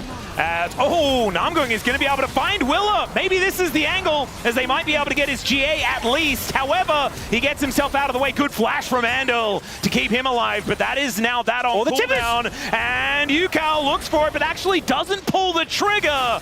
Gets the flash out of Teddy, though, and that is a huge deal. But remember, everything is open. Your house has no walls, KRX. So they do need to get back to stop these inhibitors from all falling. Going for the flank. He's looking for the angle. This is so dangerous. Well, first inhib is going to fall as KRX looking to try and close in. There's the flash tip. It's under 3. And down goes Teddy already. LazyFeel is just standing and delivering. Hostile takeover is incredible. And Gideon is going to get caught out. There is the kickback onto Willa, but that does nothing at all. Casting is desperately trying to defect towards the other side of the rift. And we are delivered 3 games in the most beautiful way possible. It's a full ace from KRX. And I was talking about Gideon getting POM. Give it to you, Cal, for that play. The more we doubted, the more we just knew it was guaranteed. Oh, yeah. It had to happen. This streak continues. And KRX keep their chances of getting their first win of the season alive. 5-0 in that final fight.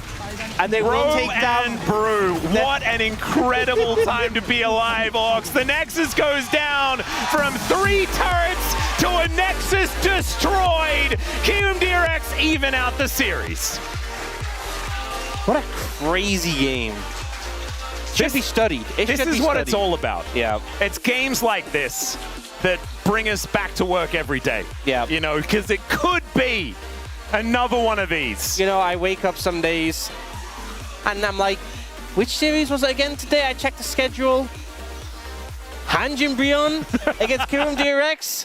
There's a pep in my step. It's a good day. Oh, yeah. And today has been a good day. Guaranteed and we still have value. another game ahead of us. I can't wait. Oh, and then we have another series that could be just as crazy immediately afterwards. But we're not focusing on that. Teddy did so much damage, but guess what? None of that damage was against the enemy Nexus. They lost. Look at this heart monitor of a But look, they lost the gold lead at like 7 or 8 minutes, and they never got it back. Nope.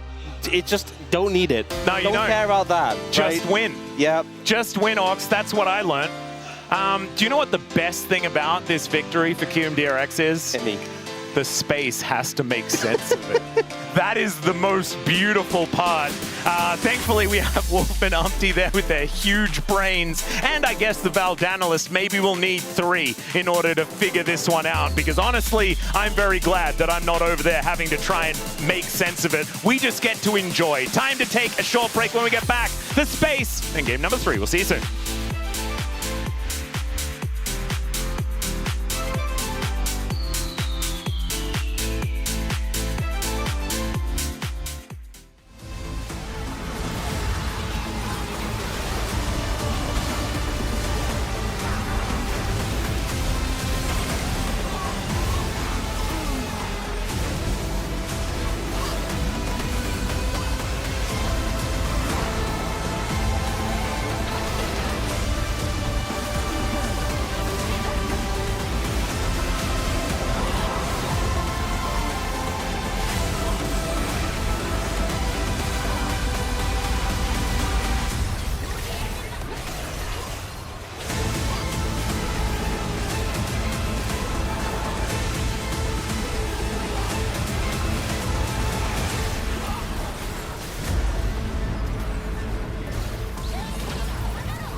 가보자 이거.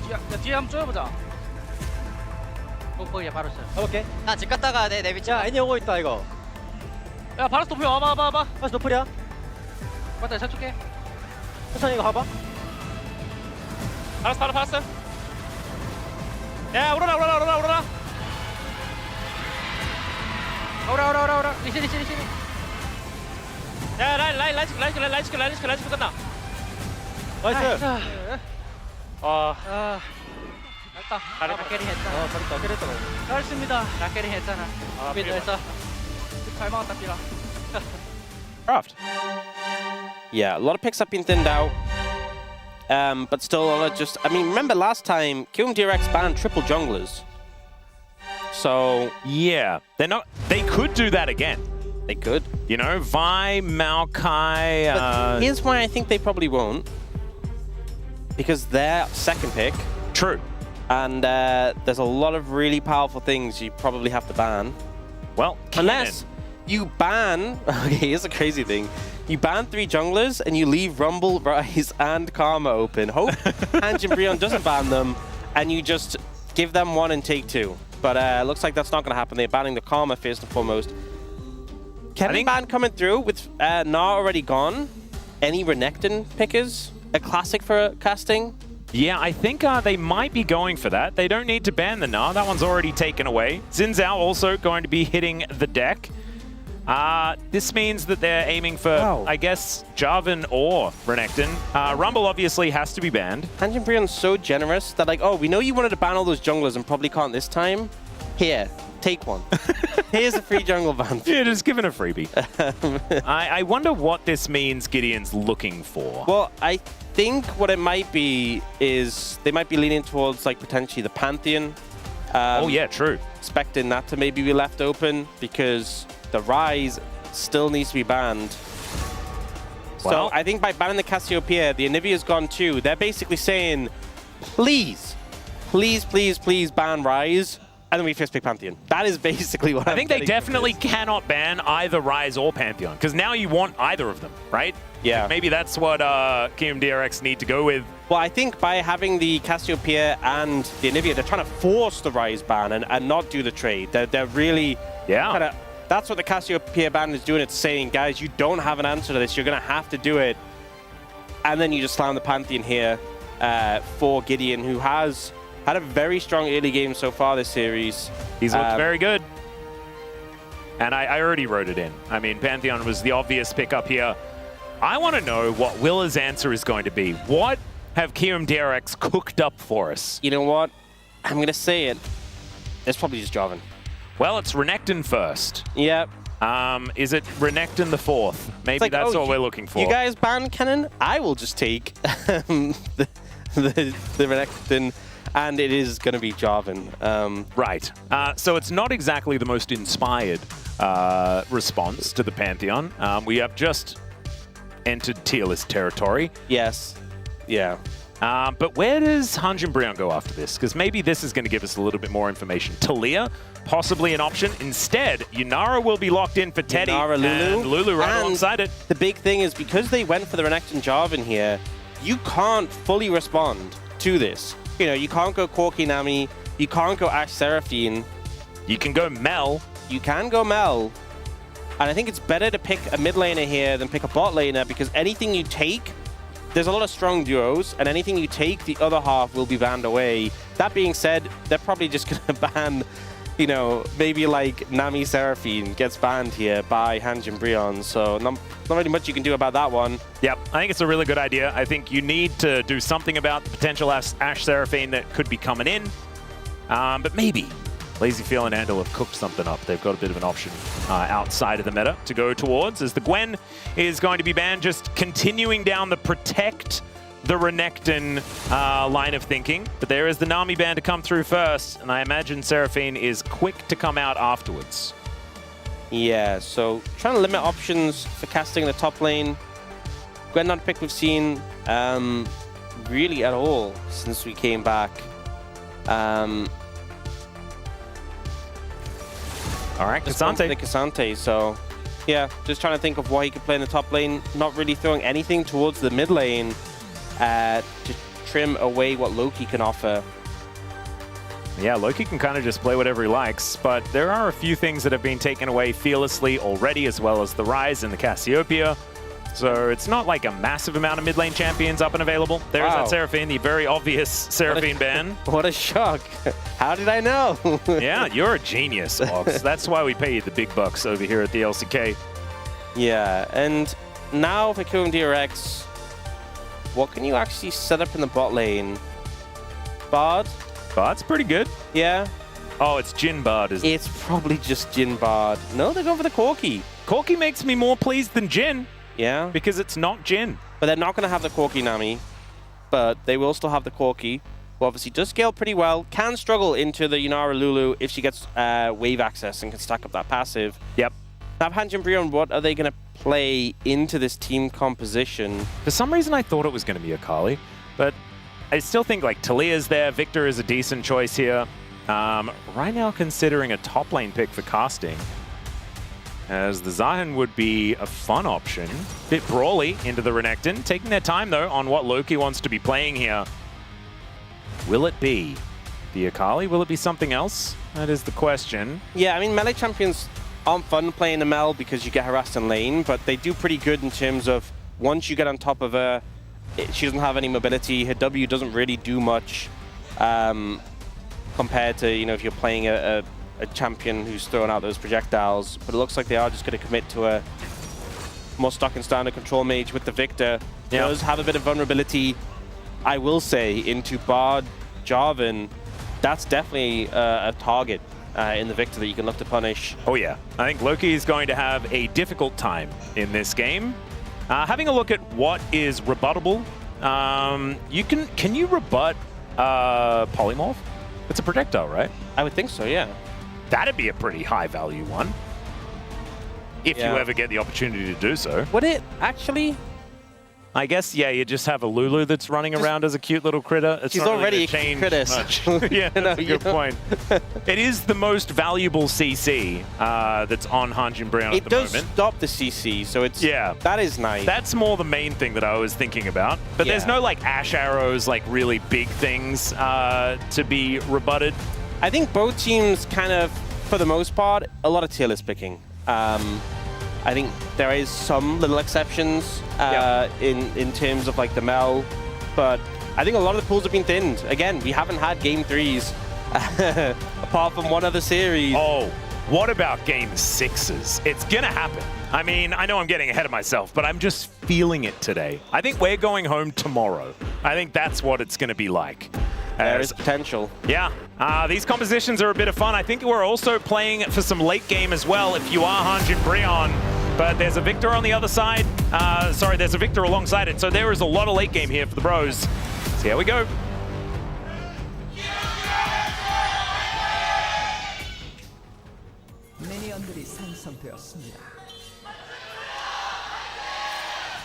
I love that the fan chants just get louder as the series goes on. Hysterical fans here at LCK Park today. You know, I like to rightly think, so. because there's definitely, there will be some fans who haven't been before, and they're just building that confidence. You know, it's like the first fan chant. Oh yeah, true. It's like they're a little like, oh, you know, oh yeah, this is how we do it. And then by the third one, they're like locked in. True. Gaining experience over the course of the series. As much practice as possible is required. Obviously, we have the veterans who've been here for hundreds of series. Yeah, like Mustache Guy. Yeah. Whose name we learned, but I think it's way more fun to call him Mustache Guy. Haven't seen him very much recently, but that might have been because I haven't seen him. He's probably still been here. As Rich and Casting facing off here towards the top side. How does this matchup go? I'm not necessarily fully across the Zahen versus Renekton matchup. Yeah, I think Zahen was doing pretty well in this matchup early, but I think did get some nerfs. I'm not 100% certain how it's going now. Right now it looks like Rich having an okay time, but Casting getting some knock-ups here and there, and she'll be all right. We know that Zahen just gets more and more dangerous as the game goes on, really becomes that juggernaut in team fights later on. Grim Deliverance is a very scary ability to deal with, and so probably looking to see Casting have some impact in some team fights, which I think has been his forte so far this series. Is Gideon with the level 3 gank, looking for Yukali, rebuts nothing, has to flash.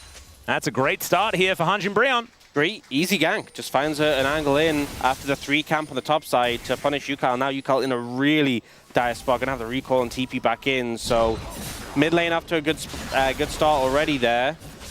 Yeah, some trading continuing here towards the top side. As I think Jonas Strong is just really happy that we don't have a double tank matchup or something that's super boring. Like a tank into a carry where it's just, okay, one side's getting bullied but just surviving. Yep. This is a little bit more brawly. Right now, the shove does go towards Rich, who will back away, get some vision down. And having a look towards the bottom side, it looks like KRX are just holding down the fort as best as possible. And Willa will be dealing with this Rift Skull. The same thing towards the bottom side of the map for Gideon. Handle has a portal. He's probably fine. He is already very low. He misses the Cosmic Binding as well. And will just magically journey his way out. And those then, Lulu autos. Yeah, Pix is, you know, able to give a bit back, especially here in this early game. All right, Yukal makes his way back to lane though, only down 3 CS, so nothing really to be worried about. And Rich continuing to do well. Of course, game number 2, notwithstanding, but this time around might be a repeat of his Jace performance earlier on. And we know definitely a mastery player is Rich, and Renekton, one of those champions that he's certainly put a lot of hours into, as most of our top laners have. Oh, that feels bad. That feels so bad. It doesn't feel lazy, it feels bad. Yeah, we were seeing a lot less Zehen top lane. I think there was some trimming back of the power in the lane, and it was a lot more jungle Zehen. We're kind of seeing in this matchup already, Rich just bullying out. And I think a lot of it is like when you're able to thrive and fight and have the passive stack, you feel so good getting that stacking AD and having the res on demand. But in this situation, if you just kind of zoned away, it feels pretty uncomfortable. Also going for the Bramble Vest first buy, which, you know, is reducing the healing from Rich, but doesn't feel super positive in terms of stats. All right, so now not quite going to work there, but I'm coming in for a little bit of a gank. Some Coco going to be eaten here by Yukal, just trying to keep himself alive here in this lane, but he is bleeding creeps. We'll be able to pick up most of in that wave, but still a little bit of a rough spot. Both top laners are like, you know what? You heal too much. Yeah. Different school of thought here on both sides, as Rich with the execution is calling, going to be a little bit more damage focused. But I do like the idea, just teching in the anti-heal as much as they can. All right. Oh, we see a play going on mid lane. They're trying to set up for this TP to punish. But the Pantheon's here. Yeah, that is the flash in beginning and immediately knocked up. Oh no, good rebuttal there as well, just to make sure that nothing was going to go awry. And that is just going to spell an end to that aggression. I think it was a good punish from Willa, but I think Gideon could have been more patient with that. I think he was so concerned about Loki TPing in. I think he could have played it slower. I think he rushed in a bit too quick and allowed him to turn it around. Because I think if they commit the flag and drag onto Loki, Loki's coming full HP, right? Yep. He's not going to die from one combo. But if you come in after the flag and drag is committed, you have free access to that Mel. It is a guaranteed kill without that flash available. And then you just win the 2v2. So I think a bit rushed from my perspective. Yep. That being said, we need the game to stay as even as possible. As Loki, good sidestep there as he puts them in the gravity well. Still has to flash, though, to get out of the way of Yukal. As Andil possibly in trouble as well. Namgun comes up without very much blue stuff, so isn't going to be offering too many spells. Does have to heal, though, as Teddy flashed out already. Gideon now in that front line, and he's going to get stunned up. The Aegis, so incredibly powerful, though. Still, it's going to be first blood over to the Mel, but it's a 1-for-1 trade as the Arcane Storm comes down. Rebuttal trying to do something here as Lazyfield down to 100 health, and Namgun's able to lock down the kill onto the bard as he tries to magically journey his way out. Unfortunately, goes up instead. As Lazyfield, that phosphorus bomb, my goodness, Namgun, you have to get the heck out of there. Flashes immediately as Teddy dies. And I was thinking how crazy it was that Hanjin Breon came out ahead in that passage of play with such low health bars. Really felt like it was on a wire for a lot of those points, but in the end it does end up even. Equalized somewhat. Yeah, I think we got a bit of our answer about how this matchup is going. Yeah, really glad that it does just completely even out. But let's have a look at this craziness once again. So, in this one, we see a lot of early cooldowns committed to try and set up the plays. Gideon even uses that spear, so he uses all of his passive stacks. And Namgun being low mana, little spooky, but then they go for this re-engage here. Gideon's focused, soak solid damage is a great route from Yukal, but that spear on the exit is massive. And it's just sad that Lazy feels so low because he wants to contribute more in this fight, but he's struggling. And then here, they're trying to find a route out. Namgun ends up super low, has to flash, and then Yukal gets this cleanup here. So I think Lazyfield really playing with his health and able to survive to the end is kind of crazy with how low he was. Oh dear, the Willa delivery as Cataclysm comes down. Teddy, he only just respawned and now he's going to be dead once again. 2 already on the floor as Gideon trying to soak as much damage as he can. Does a pretty good job at that, but 2 of his teammates are dead and KRX not stopping at all after a fantastic end to the last fight. They continue that momentum. That was just massive value there for the Cataclysm, getting the 2-for-1. And Teddy, with no ultimate available, can't get out. You know, we often talk about champions who are good into Jarvan. Arcane Storm doing something here, but the snare will connect, and that is going to guarantee the Q damage. So really nicely played there from Yukal. Yeah, we often talk about champions who can get out of Cataclysm, being high value. And although Yunara can, you're so reliant on that major cooldown. It's a limiting factor. Yeah, it's not one of those things where you can just press E at any time in order to get out, like a lot of our champions can. Let's have a look at this one more time, though. I mean, the Andal special delivery here of the Jarvan. It's just a great angle, and even though the stun doesn't hit, forces the step back, and then the Cataclysm just gets so much value. Gideon arrives, but honestly, this is best case scenario because you force the Pantheon that long cooldown. In the meantime, Magical Journey does come on through here as Lazy feeling a little bit of trouble. There's the Arc of Ruin, and the Spear will finish him off. Nicely played here. Hanjin Brion getting one back. Cosmic Binding not doing enough there after the fact. I think just a bit over-aggressive. You know your jungler's on the top side doing grubs. I think you have to play more defensively. And they assumed Gideon was there as well, you know, because it's Gideon grubs. The typical assumption. Yeah. But I think when you're playing Corki Bard, you should be extremely hard to gank. You're only really going to die if you've opted into something, which Andal is trying to right now. Yeah.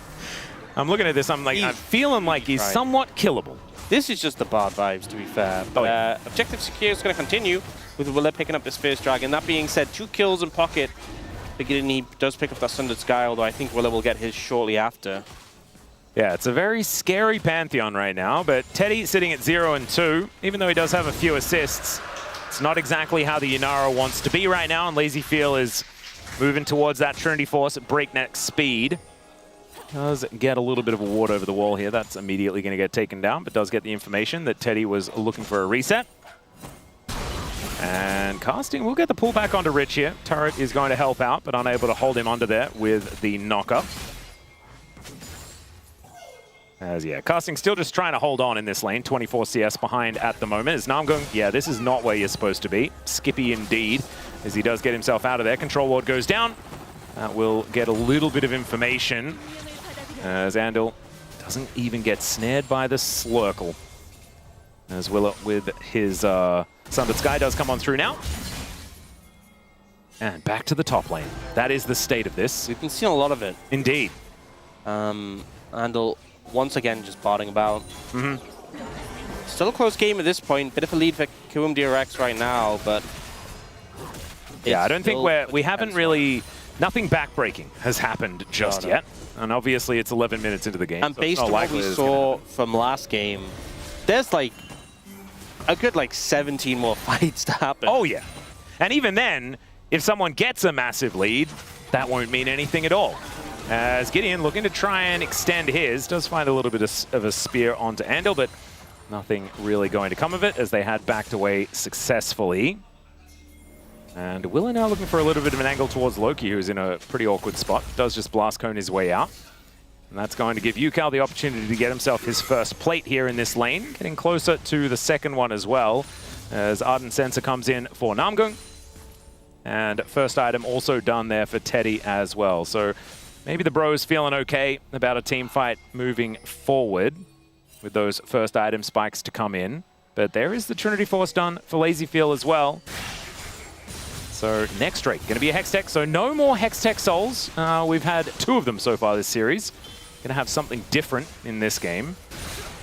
Does make it, I mean, obviously we haven't seen who gets the second dragon. The game's still close, but KRX get that second one. We've seen teams getting the second dragon, stacking it up, and really being a big value point. So if it is a lower value soul this time, could give more room for sort of pivoting, navigating the game from that point onwards. And top lane quests both complete at the same time as Rich going aggressive, finds the Dominus here onto Casting, doing a lot of damage as well. Casting getting closer to that passive being stacked up though. Grim Deliverance up and available here at level 11. But Rich just wanting to get some control back here in this lane. Yeah, does almost have a 30 CS lead as well. He's been doing really well in this lane matchup. Pretty sizable gold lead on the back of that CS lead, in the back of the plates. Hard to force an all-in against the Zahen, especially with ult available. But I think Casting just looking to scale up into this game. Yep. Try and survive as best as possible. Mid lane, Loki has a bit of a lead in this matchup, but with those 2 kills, Yukal's doing pretty fine. Yeah, Yukal sort of benefiting off, you know, Teddy's misposition, but also just being able to get a bunch of those last hits. First Blood Gold also going his way as well, so can afford to be a little bit further behind. Does have his Blackfire Torch already completed. Probably going for the Cosmic Drive build immediately afterwards. Just going to be boosting around the Rift. KRX still feeling like they're in control. The tempo vibes are with them, but they are not exactly the most clear at this point. It's definitely feeling like a Brew and Brew, though. Oh, yeah. This is such a Brew and Brew game. I really just... I mean... And I think we needed it after Game 2. Game 2 was very intense, which was great. Oh, Don't get me wrong, I loved it. But this game, you know, has slowed down. We get a mellow out, and we get time to enjoy what we're seeing. Sometimes that's what it's about, you know? It's not about analyzing, asking why. Questions don't really need a plot. I think if you went into the second game and you really just tried to break down and ask why, you're just going to hit your brain. Yeah. There's probably a reason why Cadril isn't streaming today. It's probably that reason. As Andil continuing to just do some bad things. He's wandering around. Some chimes to be picked up, as we can see in the river. Not electing to go that way at the moment, Willa. They knew that it worked out pretty well the last time, so they were thinking about a Jarvan delivery, but you can see Hanjin playing pretty respectfully here towards his bottom side. And once again, it gets to the point where Jonas Strong's like, let's look at the top lane. There's not a whole lot has been going on. We're clearing wards. Oh, there goes that ward. Nicely done, Gideon. There's another ward to be taken, though. Oh, no, -1. Where's the zoom in? Man, that's painful. Sleeping.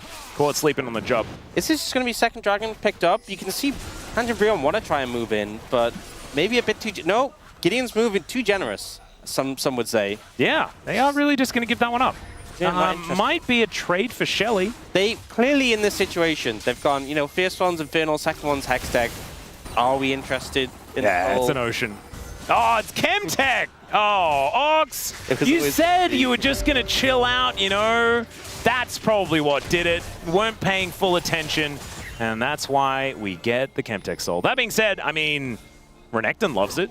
Zahen loves it. Zahen loves it, yeah. There's certainly some value here to be made. Lulu likes it. Yeah. Extra heal and shield power. Oh my god, if Hanjin Brion get 4 Chemtech Dragons... Oh my goodness. All the heal and shield power. Yeah, think about Loki pressing Q and get like 3 health bars worth of shield. So true, actually. Yeah. It's probably not that much. It definitely isn't, but... Sometimes we like to exaggerate. Okay, I think at some point in the game, this might be it. This might be the point where they start contesting. Well, Gideon is just going to ult in, but it's after the fact, and he's just going to explode. The Wild Growth comes in to try and keep him alive, but it does not work. Casting's there, but he is just going to get ushered out of this battle. And Andil, he tanked a whole lot, and he gets out just fine. KRX looking fantastic. I expected a bit more from Hanjin Brion on their fierce contest, but it just felt like they never really found a clean way to kick off the fight other than just launch the Pantheon in and hope it sticks. It didn't. Yeah, it was put the Spartan in a potato cannon, and it didn't quite work out. Yeah. Now let's have a look at it once again. Yeah, the timings were just off, weren't they? Yeah, I mean the bottle, honestly. Yeah, true. Great value. It was an uncomfortable position anyway for the Hanjin Brion backline to move in to follow up, but the bottle just bought so much time. And you remember, this was a pick that was heavily respected against KRX in the LCK Cup. And he was having some great performances. He was getting banned frequently against them. And him getting his hand on it, even though, you know, we talked about, like, you know, Corki loves to be with an Ami. If Andel's going to play like this, I think he'll take a Bard. 100%. I think a lot of people may have been lulled into a false sense of security with the start of the season that KRX did have. But good to see that Andel still has it in him. Playing some... he is a Bard player as well. You know, like the way that he's been playing it right on the edge. That's what you kind of need. And he's certainly utilizing it very, very well. Still very early days in this game, though. 2,500 gold is not really going to spell much of an end, especially with a composition like this. There's a Yunara and a Victor on the other side. Playing for the late game is certainly something they'll be able to do. However, KRX are continuing to take down turrets. Top outer did fall to the hands of UCal, and the bottom is going to suffer the same fate in just a moment. And there it is. So a bit of extra standing gold to be picked up here. Now we're starting to get a pretty significant gold advantage for KRX. Feeling a pretty good spot right now. Some spikes coming through as well. The Manamene's not quite... Oh! Teddy going aggressive. Not going to get flag and drag, though, as the Tempered Fate comes down and Andel just kills him. Meep slap to the head, and Teddy goes down. Wow, that big one did a lot of work as well, as Casting might be down to his passive as well, as Rich can just walk it off. Winning the 1v1 and winning the skirmish of whatever the heck that was in the mid lane as well. KRX just winning. Yeah. I mean, just convincingly winning. After what looked like, you know, this looked like it could have been just a 2-0. They claw their way back in game 2 and now in a controlling position. You got to remember game 2, even though they won it, they never had a gold lead after about 8 minutes. Yeah, and they didn't have a gold lead when they won. Yeah. Like, it was very much Hanjin Breon game. And this is the first time that Hanjin Breon have found themselves on the back foot this entire series, which is crazy. As, yeah, Teddy just felt like he had an opportunity there, but Lazyfield pressed barrier and Teddy died. Yeah. I think it's just one of these moments where Hanjin Breon are clearly like, we need to do something. We're just slowly losing the game. Well, Loki thought pushing a side lane was going to be the option. Cosmic Binding comes in, though. He's just snared, chain CC'd, you know, and taken out. I said slowly losing the game. Kind of quickly losing the game, honestly, at this point. Yeah. We see Loki get taken down, a nice gank, nice move from Andel. Andel really starting to make things happen in this one. He is everywhere on this map right now. 1-1-5, by the way. A scoreline for 3 players on KRX. Kind of crazy. Don't see that too often. But very close to 100% kill participation as well. They've been playing like a team all over the map. And it's beautiful to see. This is exactly the time where they need to start popping off as well. This is a composition that's very mid-game focused, and they are doing exactly that. Teleport to come through here, as Casting going to make his way down towards this dragon, immediately cosmically bound, and the Magical Journey will get Andel out of there. He's got the Tempered Fate, though. That can be such a game changer in fights like this. In the river, Loki will finally make his way over.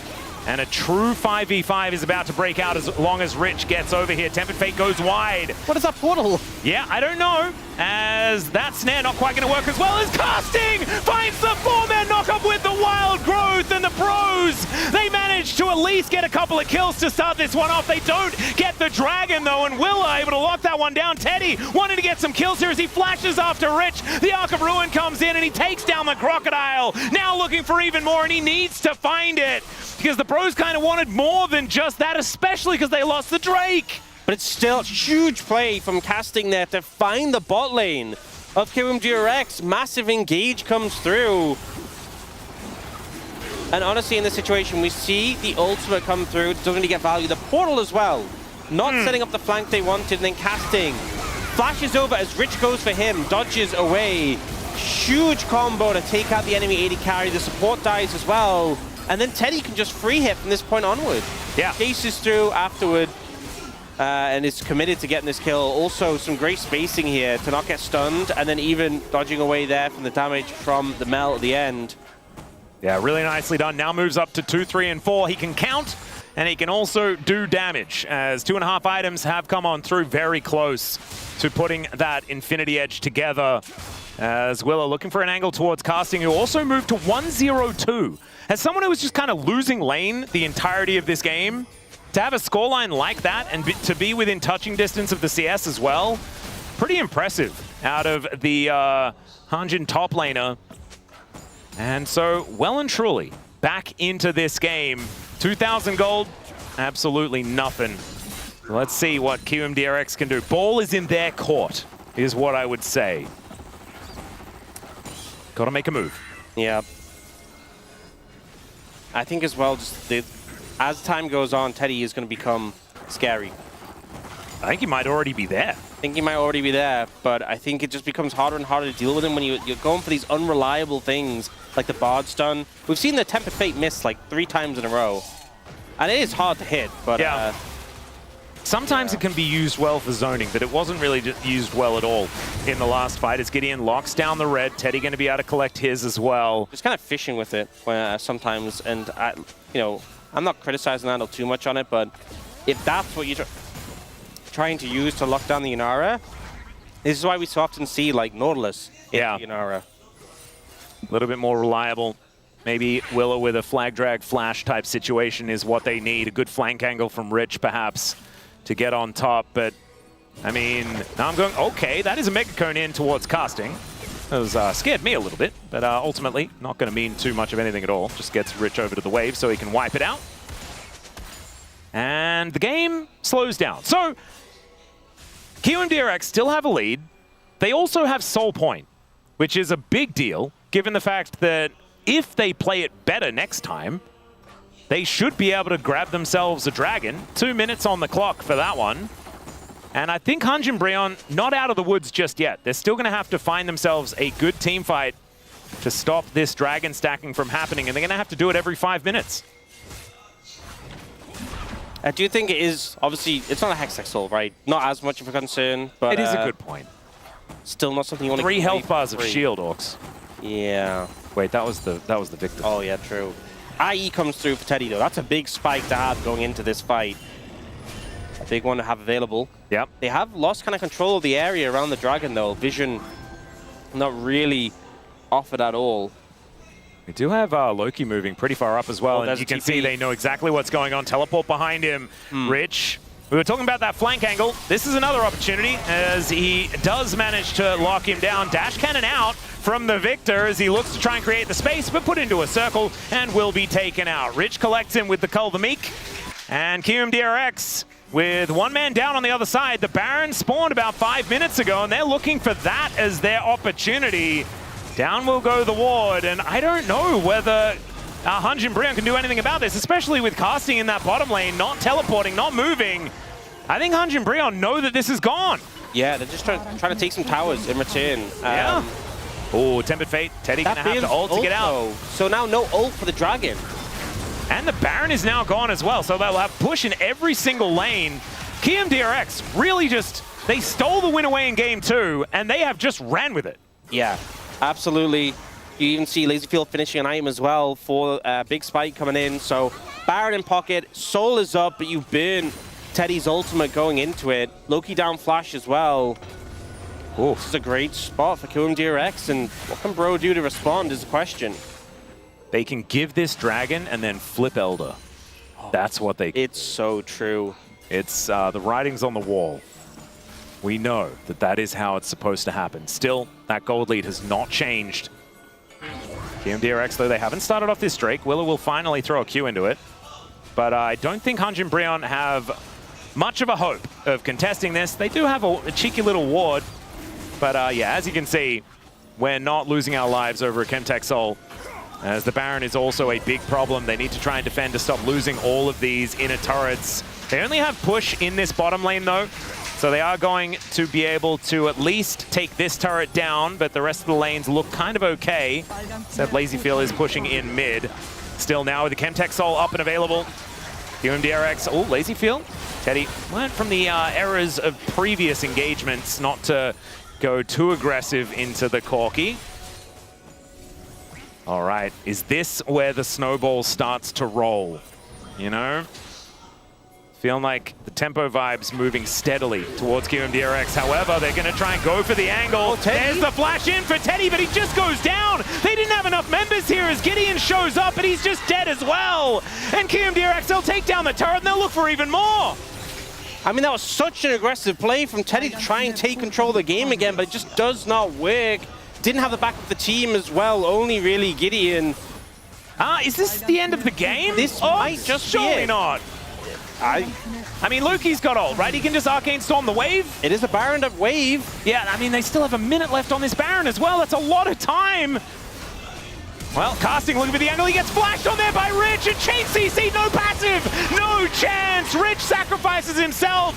And the Nexus turrets are now under fire. First one down, second one to fall. And KRX will get their first victory in the LCK for 2026. What an incredible series and an incredible turnaround from this team. It was on a nice edge in game 2. Honestly, I think there will have been people who tuned out in game 2 thinking it's over. It's a 2-0, the streak of 2-0s, the streak of 2-1s for these two teams was broken. But no, we get the 3-gamer and we get the first win for KRX in the LCK regular season. What a way to do it as well. Good. Oh, yeah. Huh. And I was starting to write their eulogy in the middle of that game number 2. This man on your screen right here, Rich, having a great game 3, a phenomenal game 1 as well, despite the result. POM, that's a tough choice. As Joker looking pretty happy. Willa with the hair change buff and looking pretty good in this game as well. But I think Yukal with his Tibbers play in game number 2, it's got to, like, the POM has to be about what happened in game number 2, right? Yeah, yeah. I think it's always hard, but I think I was leaning towards Yukal. Yeah. I think Andal had a great board game at the start, but yeah, I think the Tibbers play and also the Mel was pretty consistent. I'm tired after this series. I feel like it's taken it out of us. That was a journey. Do you know what the best part is? We've got Nongshin versus KT after this, as everyone predicted the bros on this one, and KRX turning their season around. I know it's only, week 2, but still, feels like they're turning their season around with a victory here against all odds. We are not doing well in prediction. Oh, no. And there's a lot of unanimous predictions that just go wrong. Bauhaus leaves and we all fall apart. Yeah, that's how it goes. I mean, if he was still here, there'd be that little chronicler at the bottom of your screen that would just say KRX, obviously. Yeah. I mean, actually, what I think would have happened is, let's be honest, we were all just copying him. Now we don't have the guy with the homework. Yeah. Oh, no. I don't know if you heard him say this, but he actually just knows the teams very well. Yeah. Yeah. I've heard that line before. He really likes to do that one. As this was where Teddy was caught out. I mean, over-aggressive desperation. This was a great play out of Hanjin Brion. Casting really trying so hard Casting to get them back into it. What this hand can do. Yeah. You know, once you get into the team fights, and this looked like, hey, maybe there's some resistance, but an attempt from Teddy. But the problem is, Valkyrie. your mid and top just aren't even there. Not even close. 풀탑 박을게 그냥 이거. 오케이, 또 봐줘. Didn't quite work out as KRX, they knew they had victory in their sights here. And I really liked Rich's selfless play. Just goes in, doesn't give Casting the opportunity to be as a hand in this moment, right? He can't actually stay in the battle for very long. Yeah. He looked like he was leaving, flashes on in, catches him by surprise. Well, 야, 유달아 8초. that's how you end the game. Yeah. You know, if there's ever any doubt, you're like, oh, can we end? You know, just decisive, immediately jump on the threats. And honestly, like, it was a really clean game out of KRX. I think we spent the entirety of the game predicting things to go crazy and wrong, but it never really happened. And as you can see there, they just took control and never really gave it back. No objectives went over to Hanjin Brion. They just kind of took everything on the map, retained control, and won. I wonder who POM is, because I think it is hard, honestly. I know I said I was leaning UCal, but I kind of want it to be UCal just because we know that his celebrations are the best. that's true. But outside of that, I don't really have like a, maybe it's lazy feel, you know, because like this was a much better performance to what we saw last time, and it is going to be him. His Kalista play, absolutely fantastic, and on the Corki did exactly what he needed to do. But honestly, I mean, pick a name out of a hat.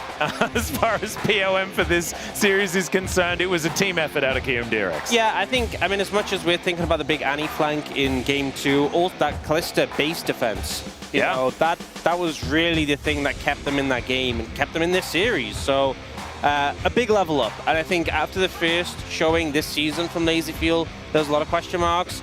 But I think, to be honest, he just wasn't really set up in the right position to do anything. You know, he just wasn't able to play the game. This one, you know, he had a chance, and he really took that chance and ran with it. Yep, and I know one vote definitely went to LazyField. That was VNcast.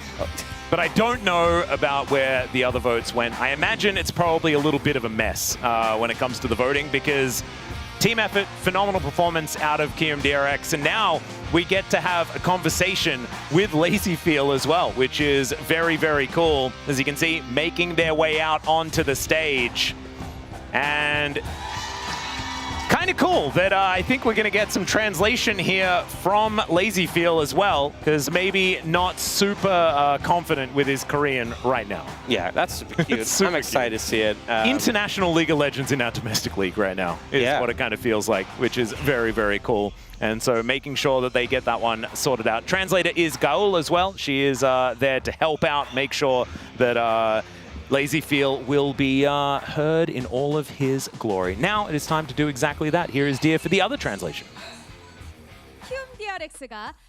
Thank you very much, guys. This is Dear for the POM interview translation.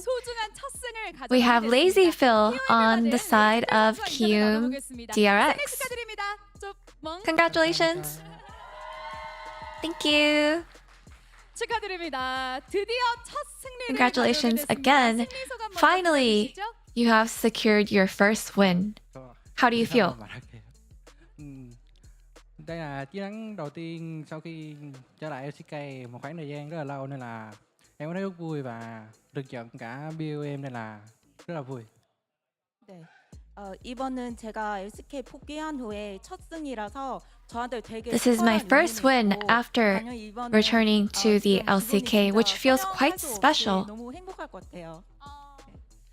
What I'm feeling right now, I just cannot explain or express how happy I am.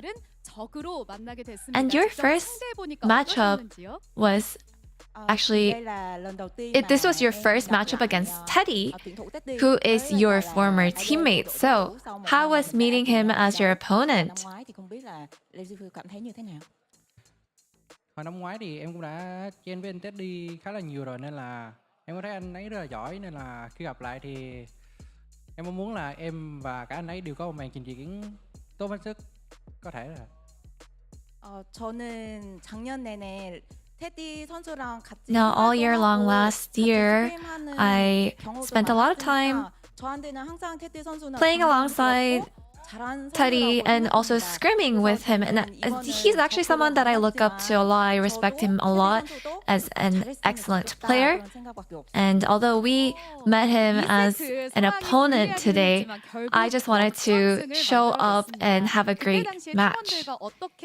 And game 2, you were behind, but you were able to play a comeback. So what was the voice comm like in the team to make that happen?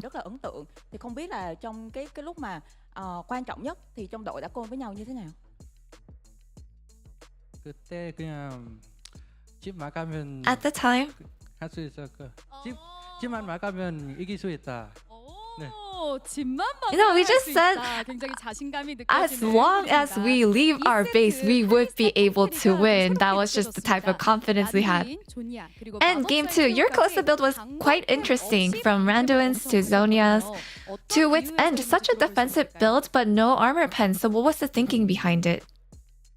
저 그때 칼리 많이 봤어요. 그래서 I actually played a lot of Kalista and also watched other players play a lot of Kalista games, and just based on those data, I actually copied some other builds that I have seen that are kind of OP, so I think that was actually really helpful. And you recently joined the starting lineup since the last match, so the synergy might not be fully there yet. So what are you guys working on, and how is that process going? Em thì khi trên team thì Huân Duyên có nói là nếu đánh được thì cứ đánh, thì đừng có sợ, nên là ở game 2 thì em cũng đã đánh được thì cứ đánh, thì mở được cứ mở thôi, nên là đã mang lại được chiến thắng.